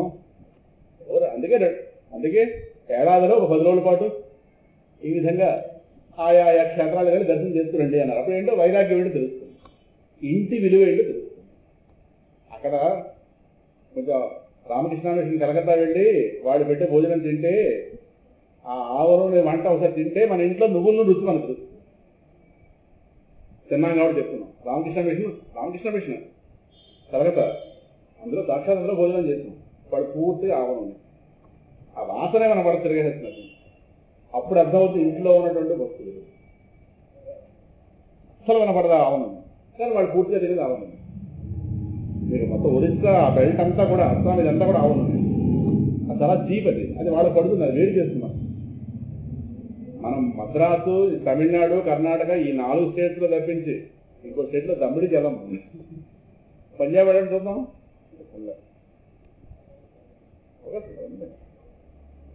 శరీర తత్వం పడదు. కురుక్షేత్రంలో అస్సలు ఉండదు. మన ఆహారం దొరకదు అక్కడ ఆహారం మనం పడదు. కేవలం అక్కడ వెళ్ళి దోహిద్దాం మన ఆహారం వాడు పడతాం. ఇవన్నీ ఆలోచించుకుని అది అరుణాచలంలోనూ మన ఊరే అది. అందువల్ల మనకి ఏది అందుబాటులో ఉందో ఇవన్నీ పరిశీలించుకోవాలి. ఇవన్నీ ఎక్కడికో వెళ్ళే చూసినప్పుడు సుఖపడిపోతున్నారు అనుకోకండి. జ్ఞానమే ప్రధానం. చాలా మంది ఇది ఒకటి ఉంటుంది పాపం. డబ్బున్నవాడు యాత్రలు జరిగితే డబ్బులు లేనివాడు పాపం వీళ్ళు చూసి మనసులో ఇలాగా వాతలు పెట్టించుకుంటుంటాడు. నేను యాత్రలో వెళ్ళలేకపోతున్నాను. ఒక సమస్య ఉంటుంది వృద్ధి వాళ్ళ దగ్గర. ఇంకా వీడికి పెద్ద సుఖపడిపోతున్నట్టు వాడి దగ్గర పెద్ద హడావుడి చేస్తుంటాడు. వీడికి 100 సమస్యలు వీడికి. వాళ్ళకి అవగాహన లేక వీడిని చూసి వాళ్ళు మనసుకి వాతలు పెట్టుకుంటున్నారు. ప్రతి వాడి జ్ఞానంతో నిలబెట్టాలి కానీ ఈ హడావుడి కాదు.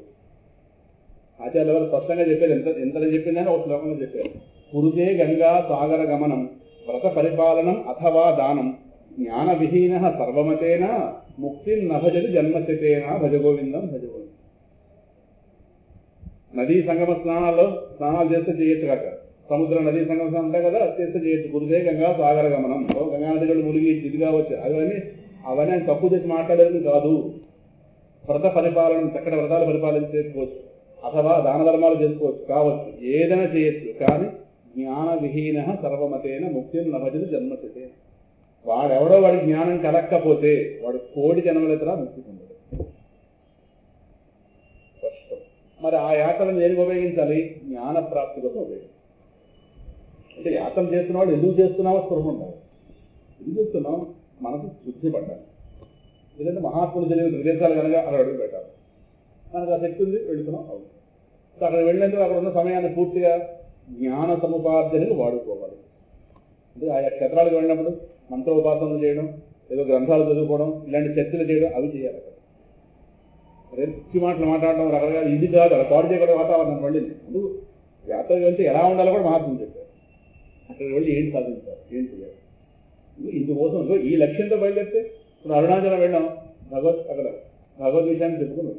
మనం అరుణాచలం వెళ్ళి అలాగే వెళ్ళాం కాబట్టి ఆ ఊళ్ళో 2 థియేటర్లు ఏవో ఉన్నాయి. దగ్గర ప్రదక్షిణ దాకా 2 థియేటర్లు ఉంటాయి. ఒకసారి వాళ్ళ దగ్గర సినిమా చూపెట్టద్దాం అని వెళ్ళలేదు. చాలా ఉంటాయి. బట్టల షాప్కి వెళ్ళామా? లేదే. మరి ఎందుకు వెళ్ళామో మనకు జ్ఞానం ఉంది, ఆ పని చూసుకోవచ్చు. అందుకు యాత్రలు ఆ దృష్టి చేయమని ఆచార్యుల వారు అంటారు. జ్ఞానం లేకపోతే జ్ఞాన విహీన జన్మశతేన, వందల జన్మలు ఎత్తిన వాడెవడో వాడి జ్ఞానం లేకపోతే ముక్తి లేదు. సో ముక్తి ఎక్కడుంది? నా జ్ఞానం దగ్గర. నా జ్ఞానం పొందడానికి అవసరమైనటువంటి ఒక ప్రాతిపదిక నేను తయారు చేసుకోవడం అంతే. యాత్ర చేయలేదు చేస్తాను. యాత్ర చేయలేని వాళ్ళు మోక్షం పొందుతున్నారు. యాత్ర చేయని వాడికి గోళ మిగిలింది. మరి అదే ఉన్నాయి లోకంలో. సో జ్ఞానానికి వీడికి సంబంధం లేదు. వీటిలో వెళ్ళగలిగిస్తున్నవాడు జ్ఞానం కోసం వాడుకోవాలి. దానికోసం వాడుకోకుండా హడావుడి కోసం వాడుకున్న మాత్రంలో 1,000 మార్లు గంగలో మునిగిన జ్ఞానం లేకపోతే లేదు. తెలవాళ్ళు చేప అందులో దాని మోక్షం వచ్చిందా అని అడిగారు. అంటే గంగని తప్పు చేసి మాట్లాడడం కాదు, మనకేం కావాలో మనకు తెలియాలి. అందుకే ఇంత వివరణ. సో ఇదంతా కూడా ఇక్కడి నుంచి బయలుదేరింది. ఆయన ఆరాధించే విష్ణుతత్వం సర్వదేవతాత్మకమైనది. సర్వదేవతాత్మకము దాని అర్థం అది. అంటే సర్వదేవతాత్మకమైనటువంటి ఆ పరబ్రహ్మతత్వాన్ని విష్ణువుగా ఆరాధించాడు. అది అంతేగాని త్రిమూర్తుల్లో ఒక్కడిని బయటకు లాగి మిగతా ఇతను తప్పు చేసేటువంటి చూపు కాదు. కానీ ఇవాళ రోజుల్లో చాలా మందిది వైష్ణవులు అని పేరు ఎవరైనా అన్నా వాళ్ళది ఈ దృష్టి ఉంటుంది. మేము అటుపక్క వెళ్ళామండి, ఇటుపక్క వెళ్ళాలి. రేపు ఈ దేహం ప్రాణం పోతే శ్మశానంలో ఎవడరా చూసేది? ఎవరు చూస్తాడు? అక్కడ ఉండే దేవత ఎవడు చూస్తాడు? ఇంట్లో దాచుకుంటారా? నన్ను నిలుగుబొట్లు పెట్టామని ఎవరు దాచుకుంటారు? అక్కడికే తైలేస్తే అక్కడ చూడవలసింది రుద్రుడు. ఎవరు చూస్తాడు? ఇదిగో ఈ పాపాత్మలు తయారవుతుంది. అందుకోసం చెప్పేది అంత. ఇదిగో ఆయన హృదయంలో శివకేశవ భేదాది అల్పభావాలకు ఒకంత కూడా స్థానం లేదు. యథార్థం చెప్తున్నాను. అందుకే ప్రహ్లాదుని వాళ్ళ సిద్ధాంతంలో వాళ్ళ పైకి తీసుకురాలేదు. మీరు పట్టారో లేదు, ఆళ్ళవారిని మోసుకొచ్చారు కానీ ప్రహ్లాదుని ఎందుకు పట్టలేదు చెప్పండి? ఎందుకు పట్టలేదు? ఆయన ఒక్క తప్పు చేశాడు. ఏం తెలిసినా ఒక శివనంద చేయలేదండి, ఆ తప్పు చేశాడండి. శివుని నిందించడానికి తప్పు చేయలేదండి, అది వాళ్ళ దృష్టి తప్పదు. అందువల్ల ప్రహ్లాదుని పైకి తీసుకురారు. వెనకొచ్చిన వాళ్ళగా లాక్కొచ్చారు కానీ మనం ఎంచలేదు. ప్రహ్లాదు కింద దింపినవాడు ఎవడు? విష్ణువులే కింద దింపినవాడు. వాళ్ళ దాంట్లో అగ్రస్థానంలో చూపించిన కారణం ఆయన గారు సమదృష్టి చూశాడు అందరినీ. ఆ తెగులు లోపల, అందుకు ఆ మహాత్ముడు దూరంగా పెట్టాడు. ఆయన పేరు చెప్పలేము సభలో వచ్చిన వాళ్ళని. అది సమస్య. అర్థమవుతుందా?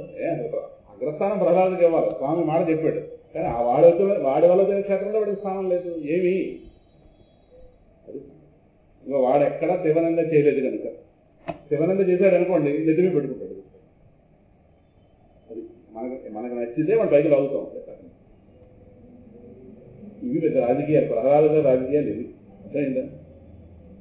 ఆయన హృదయంలో వీళ్ళ శివకేశవ భేదాది అల్పభావాలకు ఒకంత కూడా స్థానం లేదు. వాళ్ళ హృదయంలో ఎవరికైతే ఈ విషయాల్లో స్థానం ఉందో వాళ్ళు ప్రహ్లాద నిలబడి లాగుతారు, అందు బయటికి లాగరు. ఎక్కడ అసలు ప్రహ్లాద ప్రస్తావన ఎక్కువ తయారు. వాళ్ళ వాళ్ళ వాళ్ళ వాళ్ళ గ్రంథాలు ప్రవచనం చేస్తున్నప్పుడు కావచ్చు, ఇంకోటి చేయవచ్చు. మీకు అర్థమైంది ఎవరో పేరు చెప్పక్కర్లేదు.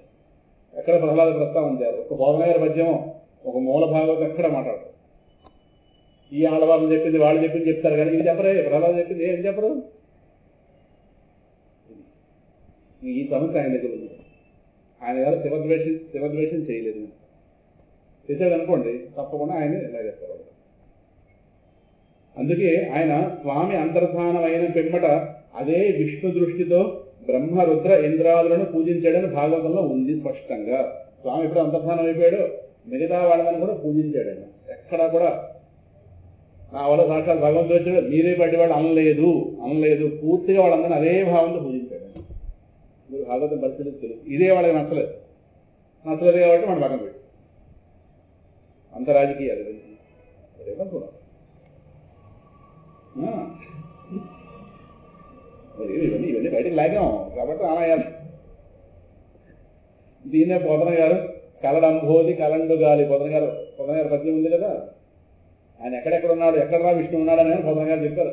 పోతన గారు ప్రహ్లాదు చెప్పిన మాట కలడంబోది కలండు గాలి కలడు ఆకాశంబునన్ కుంభిని కలడు అగ్నిన్ దిశలన్ పగళ్ల నిశలన్ ఖద్యోత చంద్రాత్మలన్ కలడు ఓంకారములన్ త్రిమూర్తులన్ త్రిలింగ వ్యక్తులను అంతకం గలడు ఈశుండు గలడు తండ్రి వ్యతకంగానేలా ఈ ఆ ఎడన్. మీకు ఈ పద్యం ఎక్కడో చూపిస్తే మీరు సంతోషిస్తారు. మీ పుస్తకం లేదని మీరు భావిస్తారు మీరు కదా. మీరు చూపించేస్తే అయిపోతుంది. ఇంటికి చదువుకుంటారు కదా చూపిస్తే. ఇందులో ఉంది. నేను ముందు ప్రిపేర్ అవ్వాలి.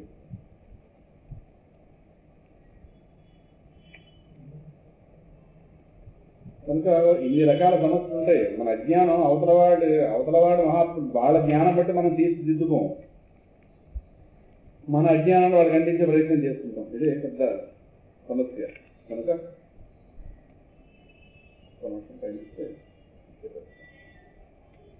ఇవన్నీ మనకి 99 పేజీ నెంబర్ 99.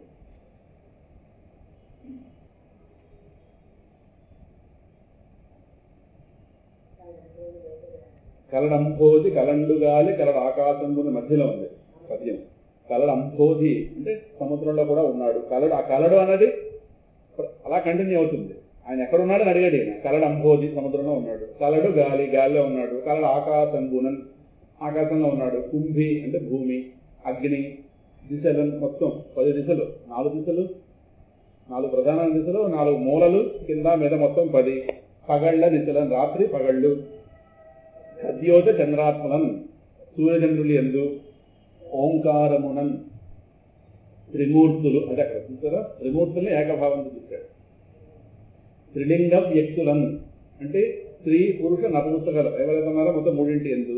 త్రిలింగం వ్యక్తులు అందతనం కలడు ఈశుండు కలండు తండ్రి వెదకంగానేల ఈ ఆ ఎడన్ అంతరావనవాడిని వెతకడం ఏంటన్నా ఈ ఆ ఎడన ఈ ఆ ఎడన్ ఇక్కడ అక్కడ వెతకడం ఏంటన్నా పిచ్చిదని కాకపోతే ఒక దగ్గర ఉండి ఒక దగ్గర లేని వాడిని వెతకాలేమో కానీ అంతరావనాడని చెప్తున్నా మళ్ళీ వెతకడం ఏంటి ఇక్కడ ఉన్నాడా అక్కడ ప్రశ్నించడం ఏంటి అని చెప్పాడు. దాంతో ఆయనకి తృప్తి లేదు. తర్వాత పద్యంలో ఇందు వరడు అందు లేడని సందేహం వలదు చెప్పి సర్వోపగతుండు ఎందెందు వెతక చూసినా అందం చేయగలడు దానవాకులని వింటే. ఈ రెండు పోతన గారి సమగ్రమైనటువంటి విష్ణుతత్వాన్ని చక్కగా ఆవిష్కరించిన పద్యాలు. ఆ మొదటి దాంట్లో కలడు కలడు ఆ కలడు అన్నదే మారదు, మిగతానే మారుతుంది. మిగతానే మనం తెలిసినవే పంచమహాభూతాలు సూర్యుడు చంద్రుడు అని ఎవరు తెలియవు, దిక్కులు అందరూ తెలుసుగా. కానీ తెలుస్తున్న వాటిలో తెలియకుండా ఒక తత్వం ఉంది, అదే కలడు. కలడు కలడు కలడు కలడు ఈ కలడు అన్నవాడు ఎవరికి ఈ కలడుకి సంబంధించిన జ్ఞానం ఎవరు కలుగుతుందో వాడే సుఖపడతాడు. ఈ కనిపిస్తున్న ఏవైతే ఉన్నాయో పంచమహాభూతాలు సూర్యుడు చంద్రుడు ఇవన్నీ అందరూ తెలిసిన పగలు రాత్రి తెలియదా, చీకటి పగలు ఎవరు తెలియదు, ఇవన్నీ పుట్టినప్పటి ఇవే చూస్తున్నాం. త్రిమూర్తులు ఒక ఫోటో పెట్టి త్రిమూర్తులు పూజ చేస్తుంటారుగా, అది కూడా జ్ఞానం ఉందిగా. అన్నీ ఉన్నాయి. ఓంకారం వెళ్ళదా ఎప్పుడున్నా చదువులో ఓంతో సభ ప్రారంభిస్తున్నాం కావచ్చు. స్త్రీ పురుషు నపుంసకులు 3 మంది ఉన్నారు కావచ్చు, ఏదైనా కావచ్చు. ఇవన్నీ అందరూ తెలుస్తున్నది. అది తెలుస్తున్న వాటిలో తెలియకుండా ఒక తత్వం దాగి ఉంది, అది అన్నింటిలో కామన్ గా ఉంది, అదే కలడు. కలడు కలండి అనే వాడు కలడో లేడో గజేంద్ర మోక్షణలో వస్తుంది. సో ఎవడు ఉంటే ఇవన్నీ ఇలా ఉంటున్నాయో, ఎవడు లేకపోతే ఇవి లేకుండా పోతాయో, ఎవడు వీటన్నింటినీ ఇలా నిలిపి ఉంచాడో. ఇప్పుడు ఆ పుష్పమాలలో పూలన్నింటినీ దారం అలాగే నిలబెట్టి ఉంచినట్టుగా ఈ విశ్వంలో ప్రతి దాన్ని అనుసంధానిస్తూ ఒక వస్తువు ఉంది. మయి సర్వమిదం ప్రోతం సూత్రే మణిగణ ఇవ భగవద్గీత 7వ అధ్యాయం 7వ శ్లోకం. కనుక ఆ సూత్రం ఏది, ఆ సూత్రానికి ఇవన్నీ సమన్వయింపబడింది. ఆ సూత్రమే కలదు, అది మారదు. అక్కడ పూలు మారుతున్నాయి కానీ దారం మారదు. ఇదే దారం కొనసాగుతుంది ఇంకో పూజ దగ్గర. పూలు మాత్రం రకరకాలు ఉన్నాయి. అలాగే ఈ ప్రపంచంలో ద్వైతం ఒకటి ఉన్నట్టు ఒకటి కాదు, ఒకటి ఉన్నట్టు మరొకటి ఉండదు, ఒకటి ఉన్నట్టు మరొకటి. మనమే ఉదయం ఉన్నట్టు మధ్యాహ్నం ఉన్నాం, మధ్యాహ్నం రాత్రి ఉన్నాం. మనలోనే బోర్డు వ్యక్తులు వస్తుంటారు. ఉదయం సరస్వతి జ్ఞానం, మధ్యాహ్నం లక్ష్మి, సాయంకాలం దొరకదు. మన దగ్గర ఒకరు కదా, ఎప్పుడే ఎవరు వస్తారో నాకే తెలియదు కదా. కనుక ప్రపంచంలో ప్రతిదీ మారుతూ ఉంటుంది. అయితే ఈ మారేవాడికి ఆధారంగా మారని తత్వం ఉంటుంది, అదే కలదు. దాన్ని వెలికి తీసిన వాడు ఎవడో వాడు జ్ఞానం, దాని స్వరూపమే శాంతి ఇక్కడ తెలుస్తుంది కదా. అందువల్ల పోతన గారు కాస్త విష్ణువు ఎక్కడెక్కడ ఉన్నాడని ప్రహ్లాదుడు చెప్పారు, దాన్ని చెప్పడం జరిగింది.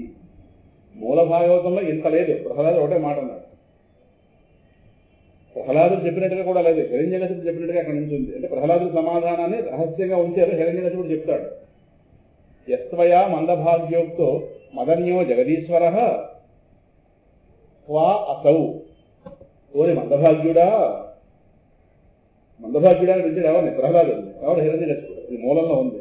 యస్త్వయా మందభాగ్యోక్తో మదన్యో జగదీశ్వర. ఓరి మందభాగ్యుడా, నీకు భాగ్యం కాస్త మందిస్తుంది కాబట్టి నువ్వేంటంటున్నావు, నాకంట వేరే జగదీశ్వరుడు ఉన్నాడు అంటున్నావు. ప్రపంచం నాకు తెలిసి నేనే ప్రపంచానికి నియంత్రణ. నువ్వేమంటున్నావు, ఇంకో నియంత్రణ ఉన్నాడు అంటున్నావు. సరే ఉన్నాడంటున్నావు కదా, వాడు ఎక్కడున్నాడు? అసలు ఎక్కడున్నాడు చెప్పు అంటే అక్కడ ప్రహ్లాదుడు సమాధానం చెప్పాడు, కానీ సమాధానం చెప్పినట్టుగా వ్యాసులు వారు చూపించలేదు. వెంటనే ఆ సమాధానం అందుకు నేనేమడిగాడంటే శ్లోకంలోనే వా అసౌ ఎది సర్వత్రా. ఒకవేళ నువ్వు చెప్పుతున్నాడు కనుక వాడు అంతరా నిండున్నవాడని మాట సత్యం అయితే తస్మాత్ స్తంభే నా ఎదురుకుండా స్తంభం చూపించాడు, ఈ స్తంభంలో కనిపించట్లేదే అనగానే ప్రహ్లాదుడి మాట అక్కడ ఉంది, దృశ్యతే నాకు కనిపిస్తున్నాడు. తస్మాత్ స్తంభే నా స్తంభంలో లేదేంటి అన్నాడు. అనగానే వెంటనే పిల్లవాడి మాట దృశ్యతే. ఇదంతా కలిపితే ఒక శ్లోకం. యస్త్వయా మందభాగ్యోక్తో మదన్యో జగదీశ్వర వా అసౌ ఎది సర్వత్ర తస్మాత్ స్తంభే నా దృశ్యతే. నాకు కనిపిస్తుందిగా, లేకపోవడమే నాకు కనిపిస్తుందిగా. వాడికి కలడు కనిపిస్తున్నాడు, వీడికి స్తంభం కనిపిస్తుంది. ఒక్క శ్లోకం. సో ప్రహ్లాదు యొక్క సమాధానాన్ని అక్కడ వ్యాసుల వారు వేరే చూపించలేదు. ప్రహ్లాదు సమాధానం చెప్పినట్టు దాన్ని ఆధారం చేసుకుని వీడింకా అడుగుతుంది. నువ్వు చెప్పినట్టుగా వాడంతటా నాకంటా వేరుగా ఎవడో జగదీశ్వరుడు ఉన్నాడు అంటున్నావే, వాడు గనక అంతటా ఉన్నవాడన్నమాట సత్యం అయితే ఎదురుకుండా స్తంభంలో కనిపించాలి కదా, లేడేమిట్రా అని అడిగాడు. దృశ్యతే నాకు కనిపిస్తున్నాడు కాదు. అయితే స్తంభాన్ని కొడతాను, వాడు బయటకు వస్తాడు, వాడిని చంపేస్తాను, తర్వాత నీ తలగా కూడా తీసేస్తాను, వాడితో రక్షిస్తాడేమో చూస్తాను. ఓవర్ పిచ్చివాడా, ఏమిటి తలగా తీసేది, నిన్ను వాడు రక్షిస్తాడేమో చూస్తాను. ఆ మాట అంటాడు. ఇద్దరిని చంపేస్తాను. చంపేది కానీ ముందు స్తంభం కొట్టి తర్వాత చూసి, కానీ ఎవరు సావు పుట్టుకుల సంగతులు ఎవరు మిగులుతారో ఎవరు పోతారో తర్వాత సంగతి నువ్వు స్తంభాన్ని కొట్టినా అని చెప్పాడు. అక్కడ వచ్చింది, అక్కడ వచ్చే శ్లోకం. సత్యం విధాతుం నిజభృత్య భాషితం వ్యాప్తించ భూతేషు అఖిలేషు చాత్మనః అదృశ్యతాత్యద్భుత రూపముద్వహన్ స్తంభే సభాయాం న మృగం న మానుషం. మీకు ఆ శ్లోకం అక్కడ చూపించాలిగా, చూపించకపోతే మీరు ఆనందించలే. మీరు ఆ శ్లోకం చూపించేస్తే 111 మంచి నెంబర్లు వస్తున్నాయి. 99, 111, 111 ఆ శ్లోకం కంఠస్థం రావాలి అందరికీ కంఠస్థం రావాలి. అయితే మనం ఈ ప్రాంగణం అనేది ఎక్కడే మర్చిపోతాం కనుక మన అదృష్టం. మనకు శాపం ఉంది మనకి. ఇక్కడ విన్నది ఎక్కడే, ఇక్కడ ప్రసాదం తిని ఇక్కడ కవరెక్కడే పారేసినట్టుగా ఇక్కడ సత్యం విధాతుం నిజభృత్య భాషితం వ్యాప్తించ భూతేష్వఖిలేషు చాత్మనః అదృశ్యతాత్యద్భుత రూపముద్వహన్ స్తంభే సభాయాం న మృగం న మానుషం. సత్యం విధాతుం నిజభృత్య భాషితం. తన నిజభృత్యుడి యొక్క భాష మాట ఏం చెప్పాడు పిల్లవాడు, సహ సర్వత్ర. ఆ మాటను సత్యం విధాతుం, సత్యమని లోకానికి నిరూపించడానికి. ఎందుకంటే నిరూపణ జరగాలి. పిల్లవాడు చెప్పేశాడు, వాళ్ళ నాన్నకి నిరూపణ జరగాలి. వాళ్ళ నాన్న ప్రహ్లాదుడిలాగా పరమాత్మ యొక్క సర్వవ్యాపకతను అర్థం చేసుకోలేడు, నా టైప్ మనిషి వాడు. సో వాడికి నిరూపణ జరగాలి. వాడికి ఏంటి, వాడు ఎప్పుడు నమ్ముతాడు, వాడి కంటికి కనిపిస్తే నమ్ముతాడు, వాడి కంటికి రూపంతో కనిపిస్తే నమ్ముతాడు. అప్పుడే వాడు ఓం అంటాడు. సో వాడికి నిరూపించాలి. ఇప్పుడు ఏం చేయాలి, ఈ పిల్లవాడు చెప్పేసాడు, వాడు అంతరా వ్యాపించి ఉన్నాడు. ఇప్పుడు వాడికి సమస్య వచ్చింది, ఎవడికి అంతరా వ్యాపించి ఉన్నవాడు. వాడి ఈ పిల్లవాడి మాటని సత్యం నిరూపించాలి, వీడి స్థాయికి వచ్చి కనిపించాలి. కనుక అక్కడ వీడు ఎక్కడి నుంచి అడిగితే ఎక్కడి నుంచి కనిపించాలి. అది ప్రహ్లాద హిరణ్యకశిపుల సంవాదం. వీడు అస్తి, వీడు నాస్తి, ఉన్నాడని వీడు లేడని వాడు, ఇద్దరికి మధ్య ఘర్షణ. 2 రాళ్ళు ఇలా కొడితే అగ్ని వచ్చినట్టుగా ఇద్దరు తండ్రి కొడుకులా వాదించగానే నృసింహ జ్వాలాగ్ని వస్తుంది. అర్థమైందా? రాళ్ళు ఇలా కొట్టండి అగ్ని వస్తుంది. అలాగే వీడు అస్తి, ఉన్నాడు, నిండిపోయి ఉన్నాడు అంటాడు వీడు, లేడంటాడు వీడు. 2 రాళ్ళు కొట్టినట్టుగా తండ్రి ఇద్దరి మధ్య ఘర్షణ జరిగింది.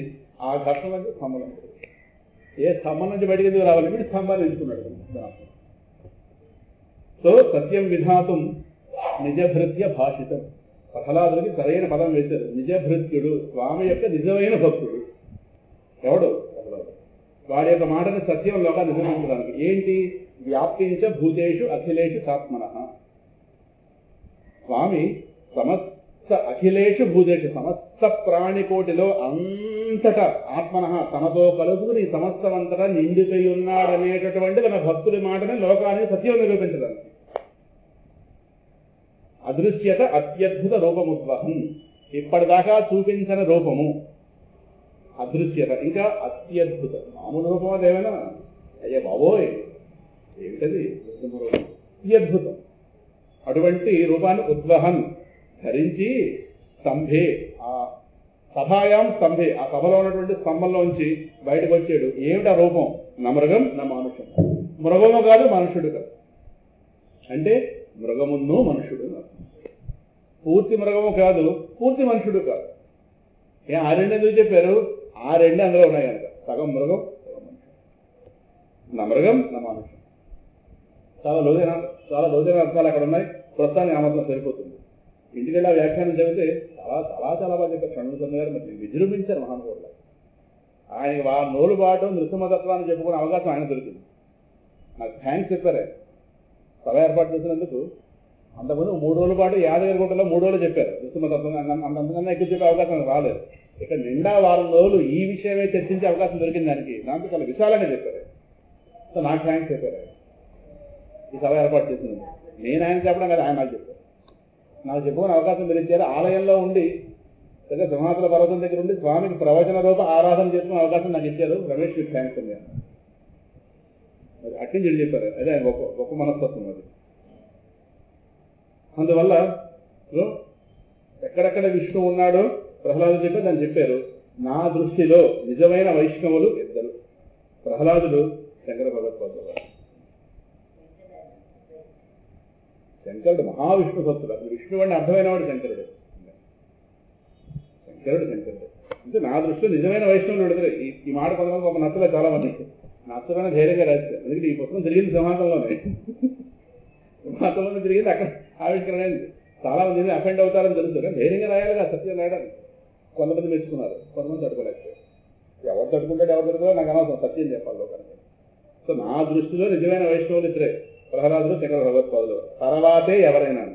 ఆ మాట ఎందుకు రాసామంటే ఘర్షణ పెరిగిపోతుంది. ఇంకెవరు లేరు రాయాలి లెక్క ప్రకారం.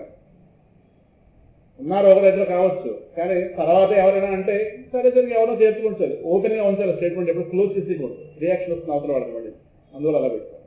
తర్వాత ఎవరైనా అంటే అది మా వాడిని మా గురువు గారిని కాదన్నదిగా అని వాళ్ళు కొంచెం ఎందుకు వాళ్ళు చదువులు వస్తాయి, అందుకు అలా పెట్టాను వాక్యం.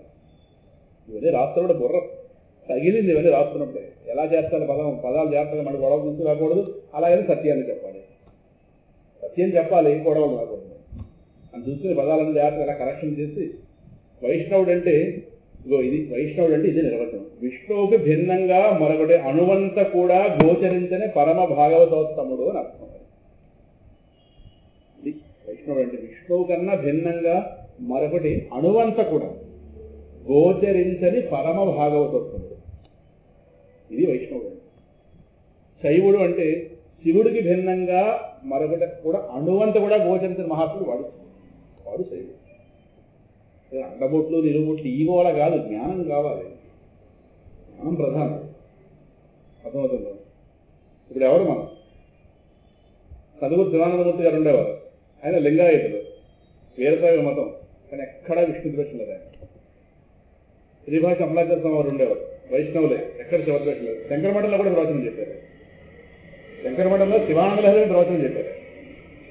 ఆయనకు భేదం లేదు, వాళ్ళ సంప్రదాయంలో వాళ్ళు ఉండేవారు అంతే. కానీ పైకి ఎక్కడ భేదాలు ఎన్నో సూత్రాలు చెప్పారు. సరే శివానందమూర్తి గారు చెప్పక్కలేదు. లింగాయుతులు అంటారు, కర్ణాటకలో ఉంటారు. లింగాయుతులు అంటే లింగం మెడలో వేసుకుంటారు. అంటే వీరశైవ మతాన్ని వీరశైవ పీఠానికి అధ్యక్షులు ఆయన. శ్రీశైలంలో ఒక వీరశైవ పీఠం ఉంటే దానికి అధ్యక్షులు శివానందమూర్తి గారు. ఇప్పుడు లేరు, చదువు శివానందమూర్తి గారు, భీమిలి ఆనందవనం. కానీ ఎక్కడా విష్ణు ద్వేషం లేదు, ఎక్కడా విష్ణు ద్వేషం. మహానుభావం. ఆయన రుద్రాభిషేకం చేయని రోజు అంటూ లేదు. చివరిలో చేయలేపారు, అలా చేతులు వండుకొచ్చేసి కూర్చునేవారు.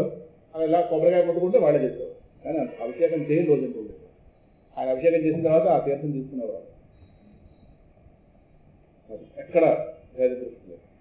అది అది అది జ్ఞానం. సో వైష్ణవుడు అంటే విష్ణువుకు భిన్నంగా మరొకటి అణువంత కూడా గోచరించని పరమ భాగవతోత్తముడు అని అర్థం. ఇక నీకు ద్వేషించడానికి బ్రహ్మరుద్రాదులు వేరే ఎక్కడ ఉంటారు అన్నారు. నువ్వు ద్వేషించడానికి నీకు వేరే కనిపిస్తున్నారంటే అక్కడ నువ్వు విష్ణువు చూడలేదే కదా అర్థం. ఇంకా నువ్వు వైష్ణవుడు పోయింది. అదే నిర్వచనం అక్కడ. అదే వైష్ణవుడు అంటే విష్ణువుకు భిన్నంగా అణువంత కూడా గోచరించకూడదు, అంటే అంతలా విష్ణువే గోచరం కావాలి. ఇంక నీకు వేరే ఎక్కడ కనిపించారు? బ్రహ్మాల శివుడికి ఎక్కడ కనిపించారు? ఒకవేళ వాళ్ళు కనిపిస్తే వాళ్ళు కూడా విష్ణువు గారు కనిపించారు. భేదలు ఎక్కడ కనిపించారు? అది జ్ఞానం, ఇది జ్ఞానం. ఒకదాన్ని ప్రేమించడానికి మరొకదాన్ని ద్వేషించాలా? అది మీరు ఇష్టం అని చెప్పడానికి వాడు కష్టం అని చెప్పాలా? అదే ప్రమాది. రోజులు అలా వచ్చింది ఎవరికి. ఒకదాన్ని ద్వేషిస్తేనే ఇంకోదాన్ని ప్రేమించినట్టు. ఇది సమస్య. నాకు విష్ణువు అంటే ప్రేమ అనడానికి ఆయన గారిని ద్వేషించాలా? అదే ఇక రాశారు. నీవు చేస్తున్న శివనింద మరొక రకంగా విష్ణు నిందయే, నీవు చేస్తున్న విష్ణు నింద మరొక విధంగా శివనిందయే. ఆ రెండు వాక్యాలు కలిపి రాశారు. చేస్తున్న శివనింద మరొక రకంగా విష్ణు నిందే. ఒక తత్వమే, ఆ తత్వాన్నే ఓ పక్క నిందిస్తూ ఇంకో పక్క పొగుడుతుంటే నిందించినట్టు పొగిడినట్ట. ఈ పక్క ఈ చేతికి ఇలాగా గౌరవిస్తూ ఈ పక్క చేయి ఇలా తిప్పేస్తే మనం బాధపడినట్టు అలా ఉంది జీవితం. ఇది ఈ దేవతల గౌరవం, ఇవన్నీ ఇలా పోయింది. ఓ పక్క కొట్టింది, ఒక పక్క అయ్యో అయ్యో అనేది. ఇది అంటే వాళ్ళు బోధించిన వాళ్ళు అలా బోధించారు. వచ్చేపోవాలి. అది వాళ్ళ సమస్య ఎక్కడ ఉంది? వాళ్ళ బోధించిన వాళ్ళ దగ్గర సమగ్ర జ్ఞానం లేదు. వాడిని గురువుగా పడితే అందుకే అంధ పరంపర న్యాయం అంటారు. గుడ్డివాడిని పట్టుకున్న గుడ్డివాళ్ళు, వీడు గోతులో పడతాడు, వాడు గోతులో పడతాడు. ఇది చాలా చిన్న విషయాల్లో కనిపిస్తా కానీ ఇవి జీవితాలే మార్చేస్తా వచ్చింది. ఈ నిందలు ఏవైతే ఉన్నాయో దేని మీద ద్వేషం ఉండకూడదు, దేని మీద మనిషి మీద ఉండకూడదు అన్నప్పుడు దేవత మీద ద్వేషం పెట్టింది ఎక్కడ వెళుతుంది. ఈ ద్వేషం అక్కడికైనా వెళుతుంది ఎవరు అది. సో నీవు చేస్తున్న శివనింద మరొక రకంగా విష్ణునిందయ్యే, నీవు చేస్తున్న విష్ణునింద మరొక రకంగా శివనిందయ్యే అనేది అర్థమైతే అది చెయ్యగలవా? ఇట్టి పూర్ణ విష్ణు జ్ఞానాన్ని బోధించిన మహనీయుడు ప్రహ్లాదుడు. జగన్నాథుని భక్తితో తన సొంతం చేసుకుని ఆయన యొక్క సమగ్ర జ్ఞానాన్ని జగత్తుకు బోధిస్తూ తాను బోధించిన దాన్ని తాను ఆచరిస్తూ తన యొక్క ప్రతి కదలికలో విష్ణుత్వం తొణికిసలాడేలాగా జీవిస్తూ, తొణికిసలాడే రీతిగా జీవిస్తూ తన జీవితం తోటి వారికి ఆదర్శమయ్యే రీతిలో బ్రతికిన ఆచార్య స్వరూపుడు జగద్గురువు ప్రహ్లాదుడు. అంటే జగన్నాథుడి యొక్క సర్వగతత్వాన్ని లోకానికి నిరూపించినటువంటి వాడు. పరమాత్మ సర్వవ్యాపన లోకాన్ని నిరూపించాడు, మాటలతో సరిపడగా నిరూపించాడు. నిరూపించాలంటే ఎంత ఉండాలండి మీకు? అది ఎక్కడంటే 28 దాంట్లో 28 ఎలా వస్తుంది వరుసలో. ఆ 28లో మాత్రం 28 ఆర్టికల్ చాలా మంది నచ్చింది. చాలా మందికి భగవదస్తిత్వ సంబంధిత సంపూర్ణ నిస్సందేహాత్మక స్థితి యొక్క సాకార రూపం ప్రహ్లాదుడు 28 ఉంది కదా, 2 పేజీల తర్వాత. అది చాలా చాలా చాలా మంది నచ్చింది, చాలా బాగా వచ్చింది ఆర్టికల్. అదేంటో అప్పుడు చూద్దాం. అలాగని ప్రస్తుతానికి వాటికి సరిపెట్టుకున్నాం. ఎన్నైంది కదా, ఎన్నైనా జ్ఞానం మనకు వచ్చింది కాబట్టి ఆపుదాం. 8 జ్ఞానం మనకు వచ్చింది. వచ్చే వారం క్లాస్ ఉంటుందనే వెళుతున్నాం అక్కడి నుంచి. మన క్లాస్కి ఇబ్బంది ఏం లేదు, మన క్లాస్ మనకి జరుపుకోవచ్చు. అక్కడ సాయంకాల సమయంలో కొద్దిగా విశేష కార్యక్రమాలు ఏం కాదు కనుక